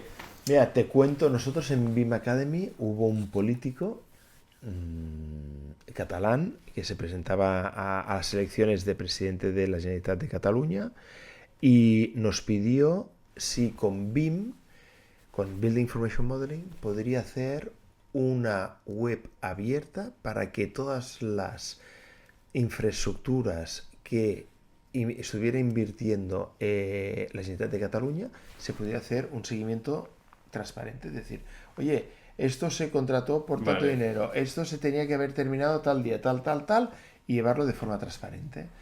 Claro, yo cuando voto a un político realmente casi no tengo histórico de ese político, decir, ¿no? O sea, ahora cuando acabe la legislatura Pedro Sánchez, estaría muy bien tener un informe De lo que ha hecho.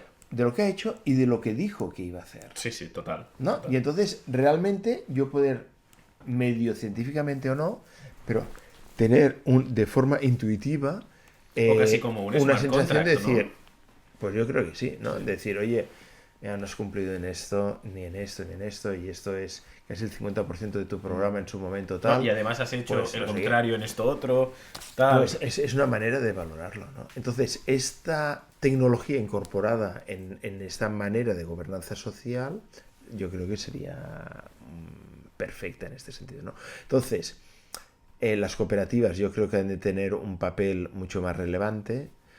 Ha de haber una concepción de la vivienda social hecha de otra manera. Tendríamos que aprender cómo en otros países esto se ha hecho y ver cómo se ha capacitado todo el ecosistema para poderlas hacer, ¿no? Lo que te comentaba del País Vasco es porque en el País Vasco no necesitan más vivienda. Casi no hay vivienda social. Y entonces dices, ostras, ¿cómo Sí. puede ser? Porque esto Pero es hay un otra movimiento cosa. cooperativo muy fuerte. Entonces dices, ¿cómo puede pasar esto? ¿No? Estamos en el mismo país, las mismas leyes, quizá diferentes formas de financiación, pero que hay regiones que el sentido cooperativo lo tienen muy inculcado, ¿no? Y por lo tanto, pues apuestan muchísimo más por el kilómetro cero, por alta sostenibilidad, por materiales generados en la propia provincia o región. Entonces es una manera totalmente distinta de entender el problema, ¿no? Y mientras hay otras comunidades, Madrid, Cataluña, Valencia, Andalucía, con una necesidad de vivienda social increíble. pues hemos de encontrar el equilibrio. Y cuanto antes mejor, porque es un equilibrio que yo creo que el hecho de no poder crear tu familia, ni poder albergar cuando esta familia se rompe, ¿no? De una forma coherente, pues es un problema social, ¿no? Y no, en relación a esto, o sea, ¿cómo piensas que debería solucionarse esto a nivel de la producción de vivienda social o la construcción de vivienda social? Porque hay como dos bandos también, ¿no? En ese sentido, están los que dicen, no, si el gobierno es el que se encarga de esto, ya es comunismo total, el país terminará yéndose al garete, y hay los otros que dicen, no, lo que hay que hacer es poner ciertas leyes, poner ciertas regulaciones que permitan que bueno, las empresas privadas puedan producir y puedan hacer y puedan generar cierta actividad en el sector, porque ahora, entre permisos, lo que tardas en hacerlo, los pelotazos urbanísticos de... Claro, aquí todo el mundo se pelea por intentar tener la oportunidad, pero en realidad se está viendo y se ven cada vez más, ¿no? La corrupción de... Aquí nadie ha competido, aquí lo que hay es un dedo que señala y dice, no, tú lo haces y lo que vas a hacer seguramente es un resort para gente extranjera millonaria que vendrá, ¿no? Entonces... Este es un problema interesante el que planteas, ¿no? Porque, por un lado, yo creo que ha habido una dejación de deberes por parte de la administración pública, ¿no? Es fácil pedir al sector privado hacerlo, cuando tú, en realidad, hay un artículo que es 47, que es el que de la Constitución española, que es que cualquier español tiene derecho a una vivienda digna y adecuada, ¿no? Entonces, la interpretación es, esto lo ha de proveer el la Estado, administración ¿no? pública, Sí. porque por eso lo ha de hacer el privado, no puedes hacer... No puede estar en la Constitución, es esto, ¿no? Entonces, yo creo que digamos así, este artículo tendría que desaparecer de la Constitución, lamentablemente, desde el punto de vista, porque la administración pública no tiene capacidad para hacer esto. O empezamos a poner gente a pensar sobre cómo hacerlo, ¿no? Que sería la solución idónea. Y lo peor es que se refugia en ese propio artículo. Es decir, ves a los políticos y no, es que la Constitución se les llena la boca, ¿no? Ya, y pero luego bueno, no se hace nada, entonces... Nosotros en Cataluña, piensa que en la última década hemos construido 1.300 viviendas sociales. Ostras, esto es casi nada, ¿no? Es nada, claro. Ahora se pide hacer 50.000 en 5 años. O sea, ¿Solo en Cataluña, entiendo? En Cataluña, 50.000 en Cataluña, ¿no? Para O sea, suplir la demanda. Exacto, en 10 años se hicieron 13.000 a razón de 1.300 al año, que es casi como nada, y ahora se piden hacer 50.000 en 5 años. Que son 10.000, o sea, 10 veces Es más. multiplicar 5 veces lo que se ha hecho en 10 años. O sea, lo que harías con la misma velocidad en 50 años, se pide que se haga en 5 años. Y de ahí surge un poco también Atom, ¿no? O sea, mucha gente dice, pues no se van a hacer. Y Atom, nosotros lo que queremos llegar a hacer es 50.000, ¿para cuándo las quiere? Porque voy a apretar el botón y las vamos a empezar a hacer. Es un concepto totalmente distinto. Claro, y es lo que comentabas, ¿no? O sea, no puedes esperar producir más haciéndolo de la misma manera. Igual que en la educación, no puedes esperar mejores resultados si no cambias la educación. Si has hecho 13.000 en 10 años, no sé cómo vas a hacer 50.000 en 5, ¿no? Entonces, por lo tanto, esto ha de cambiar, ¿no? Y entonces, la manera de hacerlo pues, es complicada. Tú puedes apretar al sector privado para decir, oye, de cuando usted haga un bloque de viviendas, el X%, ¿no? Es decir, el 30%, a dedicarlo a vivienda social. Bueno, ya, pues, ¿por qué no el carnicero cuando hace bistecs? Y ya no, el 30% a un comedor social. No, al final es otro impuesto más. O sea, dices, claro, el promotor privado se encuentra en decir, oye, estás haciendo... Primero, no me ayudas, ¿no? Porque si me dices, oye, para hacer este 30%, yo te ayudo con una disminución de este impuesto, te hago una tasa de no sé qué, lo puedes hacer en suelo público, te hago una concesión a largo tiempo para que salgan los números y ponernos de acuerdo todos, ¿no? Sí, bonificaciones Porque por si un no, trabajo, ¿no? si no, ¿por qué no lo hace la administración pública? ¿No? Entonces, se lo pides a la empresa privada para hacerlo, ¿no? Entonces aquí es una problemática esta importante, tan importante como para clarificarla de una forma muy clara, ¿no? Y ver, ¿no? Aquí hay otro libro que te quería enseñar que se llama Industria X.0, que es, claro, delante de toda la tecnología que aparece, como ya el mundo industrial ya no habla del 2.0, 3.0, que era la web, ¿no? O el 4.0, toda la hiperconectividad, o el 5.0 con la robotización, etcétera. Claro, el mundo industrial está hablando de industria X.0. ¿Por qué no hablamos de vivienda X.0? Claro. Hostia, ¿por qué no hablamos de, oiga, toda la tecnología que tenemos en el siglo XXI, pónganla a trabajar? ¿No? Sí, como no está todo en la casa, ¿no? ¿No? O sea, todo en la casa y en la construcción de la casa. Claro, sí. O sea, ¿por qué tiene este precio? Pues tiene este precio porque no hemos logrado productivizar la vivienda. Y podemos tener este precio para algo para mí, tan milagroso como, ostras, este móvil a mí me cuesta 2 euros al mes. Ostras, esto tiene un vidrio irrompible, tiene una batería. Llevo 2 años con esto. Tiene 3 cámaras. Sí. Tiene altavoz. Tiene un flash. Tiene todo un sistema operativo que yo diría que es más potente que mi portátil. Sí. Entonces dices, ostras, ¿y esto por 2 euros al mes? ¿Cómo puede salir esto, no? Pues esto sale porque los señores que hacen esto hacen no decenas de miles, decenas de millones. De millones, sí. Y la industrialización hace esto, ¿no? Entonces, han logrado productivizar un dispositivo que se llama teléfono celular o teléfono móvil, ¿no? Pues ¿por qué no somos capaces de productivizar la vivienda? Y entonces hacer que solamente esta escala de utilización, volumen de ventas, volumen de compras, poner en marcha todos los procesos de lean manufacturing, de procesos, ¿no? El just in time. El just in time es que no se cumple ni cuando yo pido que me hagan una cocina nueva en mi casa. No, eso sí, seguro, sí. No, usted no se preocupe, en 3 semanas la tienes. Mentira. Y vas. Por la 5ª semana me habían dicho que costaba 24 y ya llevo pagados 28.000 euros. Y, ¿sabes? Pero esto, claro, cuando te entregan un coche, te lo entregan con un color que es el que tú no has pedido. O con una rueda más de la que tú habías pedido. No, claro. O con un motor distinto, con los accesorios o no. No, está productivizado. Pues esta industria X.0 yo creo que viene llamada a poder, ¿no? Si somos capaces de cumplir estos criterios que se llaman ESG, ¿no? Environmental Social Governance.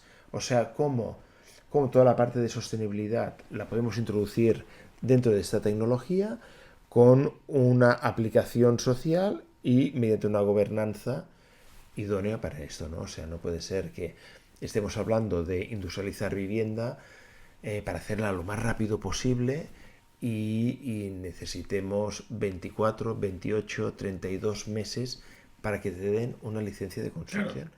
Pero si yo puedo hacer una casa mosaico a mosaico como hacían los romanos, o sea, en 3 años yo te termino la vivienda haciéndola con mosaico, ¿no? Entonces, ¿para qué hacerla de una forma industrializada? Entonces, esto no puede ser. O sea, esto también, esta tecnología X.0, pues adentra en la administración pública. No puede ser que haya miles de expedientes parados, cancelados, retardados. Pero esto además implica que la persona que quiere abrir una peluquería necesita 2 años para abrirla. No, o sea, esto o sea, estás parando la sociedad, ¿no? Imagínate que estos 2 años, pues que en días te pudieras poner a tono y, ostras, esto activa el mercado de una forma increíble, ¿no? Sí, es un retraso. Más que ralentizarlo, ¿no? O sea que nos queda mucho trabajo pendiente. Y ahora mientras hablabas me ha surgido una duda bueno, es una duda que yo o sea, cuando me contaste por primera vez lo de Atom me parece brutal, pero em, supongo que es por el espíritu, llamémoslo de artista que tengo, ¿vale?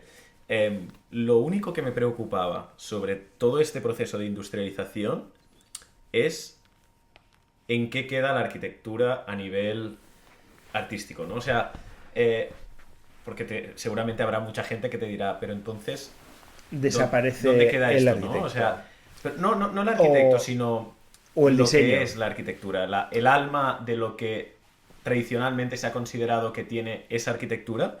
¿Crees que se podría llegar a mantener en este sistema industrializado? Porque me has Yo, hablado de los coches. yo creo que totalmente. Por ejemplo, tú has estudiado en una escuela en el que había diseño de moda, diseño de automoción, ¿no?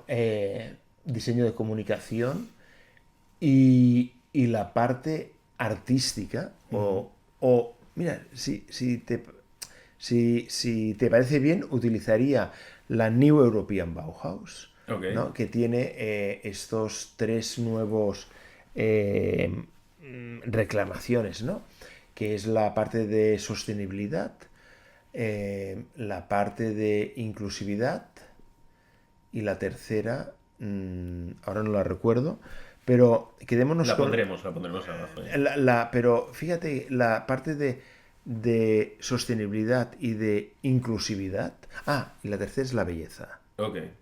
Fíjate, sostenibilidad, inclusividad Complicada la y tercera, ¿eh? belleza. Entonces, no, pero queda muy clara. Las nuevas ciudades que hemos hecho, las periferias, en la nueva arquitectura de los últimos años, ¿ha hecho ciudades mejores? Pues la sensación es que no. Entonces, tú cuando vas a visitar una ciudad, ¿vas a visitar la periferia o el casco antiguo? Pues normalmente el casco antiguo, que tiene más vida, no sé qué, tal. Entonces, hemos perdido este factor de belleza. Y este factor de belleza, ¿quién lo ha de poner? El diseñador y el arquitecto y el ingeniero y el constructor y el promotor. O sea, han de hacer, imagínate que yo cuando voy a Lyon, pues me gusta muchísimo, en Francia, me gusta muchísimo visitar la periferia, porque hay unos nuevos desarrollos urbanísticos con una calidad, con una arquitectura increíble, ¿no? El barrio de la Confluence, que se unen dos ríos, el Ron con otro, es un nuevo barrio que es increíble. Pues, o sea, ¿por qué esto no ha de ocurrir en todas las ciudades europeas? Y esto es realmente que tanto el arquitecto como el diseñador, oye, hagamos las cosas bien y bonitas y bellas, ¿no? Juntando la sostenibilidad y este punto de la inclusividad que es nadie atrás también, ¿no? No dejemos a nadie atrás. Entonces, Porque si hiciéramos esto, pues este es un tema que cambiaría absolutamente esto que dices, el papel de la arquitectura. No, el papel de la arquitectura y del arquitecto. Lo que pasa es que lo va a hacer tan bien porque esto lo vamos a repetir miles de veces. Por lo tanto, es como un automóvil. Si haces un automóvil feo, pues probablemente no lo venderás y no lo podrás producir. claro, sí, sí. Claro, O sea, entonces, me acabo de dar cuenta de que al final no van de la mano, no son. O sea, que no dependen. Una cosa no depende de la otra, porque al final no, los coches están depende industrializados. del propio diseñador. Sí, Si sí, es sí. un diseñador bueno, pues hará un coche buenísimo. Y si nosotros tenemos arquitectos buenos, nos estamos preocupando para tenerlos, lo que vamos a tener van a ser diseños buenos, vamos a tener unas casas bestiales, Claro. ¿no? Entonces, ¿por qué? Que al Porque final te podrás personalizar como el que se personaliza un coche. claro. Con ciertas limitaciones, entiendo, porque si no, no se podría industrializar. En Pero. muchos países hay arquitectos que se han hecho promotores. ¿Sabes? Porque quieren dar ese plus de calidad en sus promociones.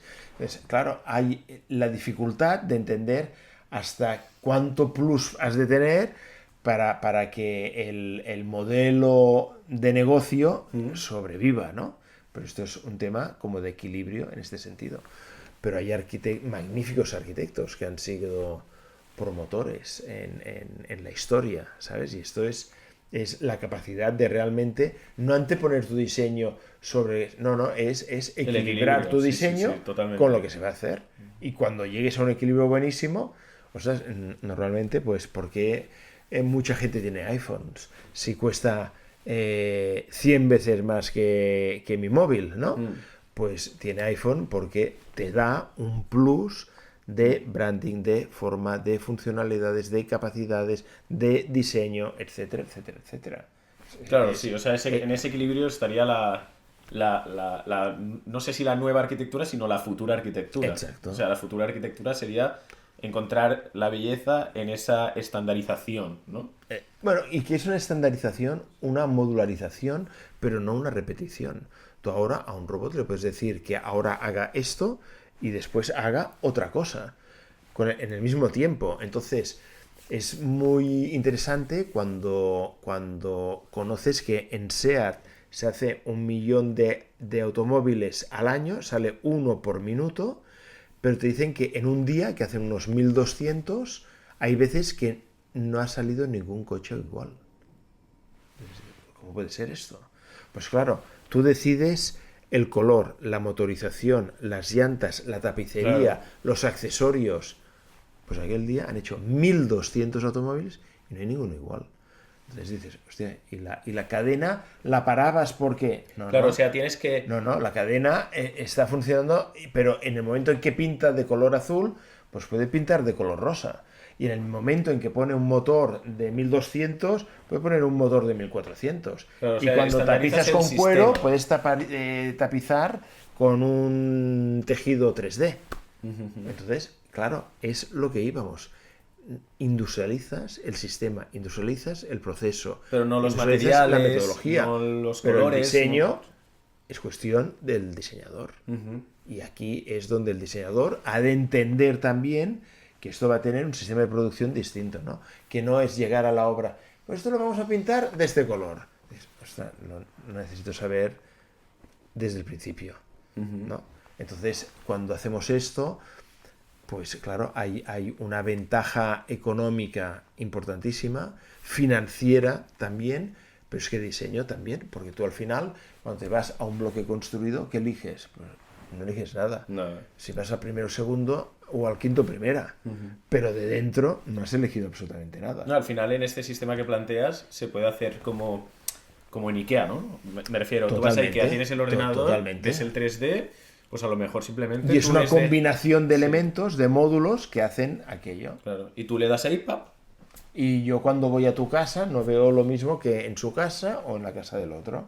Por lo tanto, todo modularizado. Y puede tener incluso la misma estandarizado, planta, o sea, tendrá la misma planta, pero y ser distinta no la la misma solución. distribución, quizás, Es o así, es así. ni la orientación, ni Todo. nada. O sea, que- esto es la ventaja de poder introducir estos mecanismos dentro de la fabricación, ¿no? Por lo tanto, la arquitectura, yo creo, desde el punto de vista, va a salir reforzada desde el punto de vista de, en nuestro caso, de la cantidad de calidad arquitectónica que pedimos, solicitamos y queremos en este modelo, ¿no? Pueden haber otros modelos, o sea, hay viviendas y promotores y constructores y arquitectos que pasas por al lado de unas viviendas nuevas y dices, ostras, es que no sabes si han pagado a un arquitecto, ¿no? Pero ha tenido que ser diseñado por un arquitecto. Pero bueno, tiene su manera de diseñar Sí, parece más un es otra, ¿no? escultor que otra cosa, ¿no? Puede Bueno, a mí, ser, yo puede soy un poco ser, hater esto- de coger un edificio y darle una forma de... Bueno, había estas, no sé de quién son ahora, buah, lo buscaré y lo pondré, pero que de repente había un arquitecto o alguien que hizo un edificio que era un bar de... Creo que era de... como de ribs, ¿no? De costillas de estas a la Sí. barbacoa. Y hizo pues un edificio en forma de sombrero vaquero, ¿no? Como súper literal. Y claro, era la idea esta de criticar un poco de la forma no justifica tan la directamente, función, ¿no? ¿sabes? No es como y, Sí. un edificio en forma de sombrero, ¿qué es esto? Igual que ves un edificio así, bueno, tergiversados y movidos Sí. y dices, ¿cuánto dinero ha valido? Que hay para todo, ¿eh? O sea... Bueno, esto es hacer como un producto casi como de joyería fina, ¿no? Sí. Fíjate, en esto hay un arquitecto que es Robert Venturi y su mujer, Denise Louise Scott, que hicieron un libro que se llama Learning from Las Vegas. Y era como hicieron un estudio del strip de Las Vegas, ¿no? Cómo las señales luminosas, cómo habían unos estereotipos, ¿no? Un branding total de la ciudad. O sea. Y cómo esto, con pequeñas variaciones, se podría considerar arquitectura, ¿sabes? Entonces, hay edificios retorcidos de Frank Gehry que son bestiales y otros que dices, no sé por qué han sido retorcidos, ¿no? Entonces, es interesante este debate, ¿no? Porque al final es hacer un producto muy, muy exclusivo, ¿no? O un producto que fuera altamente de una alta calidad, como fueran las case studies en los años 50 en Estados Unidos. Hubo una revista que cada año hacía un concurso y el arquitecto que ganaba con la vivienda que tenía que ser industrializada, tenía que ser con elementos industriales, Los años 50, hablamos. el que ganaba se construía aquella vivienda. Entonces Craig Elwood, habían toda una serie de arquitectos de una calidad bestial que utilizando solamente sistemas industriales hacían unas viviendas que tú y yo nos íbamos a vivir mañana mismo. ¿Sabes? O sea, como con elementos de catálogo, entiendo. Como elementos de catálogo casi comprados y combinados de una manera y se hacía una altísima arquitectura, ¿no? Entonces esto es un problema de diseño. Diseño, claro. Y de buen gusto, ¿no? También. Y de buen gusto. De buen gusto que... Bueno, que entre todos tendríamos que pedirlo, ¿no? Sí, claro. No, y si al final alguien se ha formado también para eso, qué mínimo. Tendría que ser así. Qué mínimo. Sí. Y es que no sé qué más decir. Bueno, yo lo dejaría por aquí. Si no, lo retomaremos en otra ocasión. A mí me encantaría. Pero nada, deciros que si habéis llegado hasta aquí, sois unos valientes.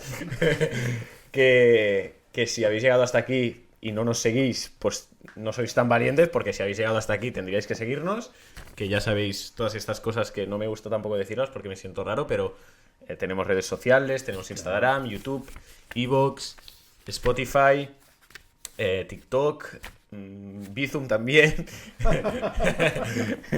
y nada, y que ha sido un placer brutal. Estaba muy ilusionado por esta entrevista. Ya te dije que el tema del tiempo no me importaba, porque lo que quería era disfrutar el momento y creo que también en estos proyectos, y siguiendo con lo de rock y demás, es hacerlo también por uno mismo, ¿no?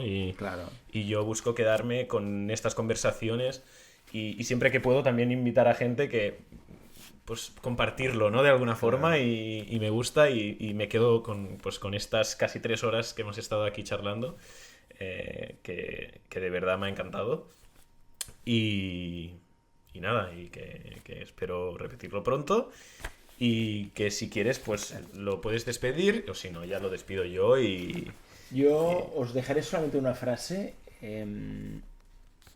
que me ha hecho pensar muchísimo. Hay dos frases. Una que leí en una puerta de un garaje ahora hace 2 o 3 días y que me llamó mucho la atención, que decía, sin oscuridad no se ven las estrellas. Y pensé, hostia, qué buena frase, ¿no? Pero qué frase más jodida también, ¿no? Porque es como que haya oscuridad, mediocridad para que hayan estrellas, ¿no? Preferiría cielo limpio y que las estrellas brillaran sin oscuridad, ¿no? Y hay otra que me gustaría deciros, que es que yo creo que ahora el siglo XXI es un siglo especial y yo creo que es porque nunca el futuro había estado tan cerca del presente. Y esto es importantísimo. Ahora ya no podemos, yo al menos ya soy incapaz de pensar qué puede pasar en el futuro, porque es que el futuro es pasado mañana. Y hemos de aprovechar el hecho de que ya podemos estar, en vez de en el presente, en el futuro hoy mismo. Y lo hemos de aprovechar. Y esto es algo del siglo XXI. Por lo tanto, estáis invitados, o sea, os recomiendo seguir a Adrián, todas las redes sociales, porque sin esta ayuda, como yo también me he prestado a ayudarle, no podremos tener estos momentos que nos iluminan y nos guían. Y bueno, y también a Rebuild. ¿En qué días cae? Vamos a hacer aquí un poco. Será 23, 24 y 25 de abril. Vale. Si llegará esta grabación para 23, 24 y 25 de abril. Ay, claro. Pues será dentro de un mes. Dentro de un mes. Podríamos intentarlo, ¿eh? Si se llega a tiempo y si no, habrá un Reveal Rehabilita en octubre. En este sí que llegaríamos seguro. Todos aquellos que le enviéis a Adrián un mail. Adrián. Si seguís las redes, si no, no os las daré. Os daré un pase para entrar en Reveal como VIP Premium Pass. ¿En serio? En serio. Hostia, gente, seguirme un montón. Solamente si lo seguís. Seguirme un montón. Seguirnos. Si le seguís y le escribís. Exacto. Hostia, pues no sé qué decir, la verdad. Me comprometo a ello. No sé qué decir. Buah, pues muchas gracias y... Este es el mejor final que podemos tener. Sí, la verdad. Si habéis llegado aquí, son afortunados. O sea, si han llegado aquí ya tienen el bonus extra.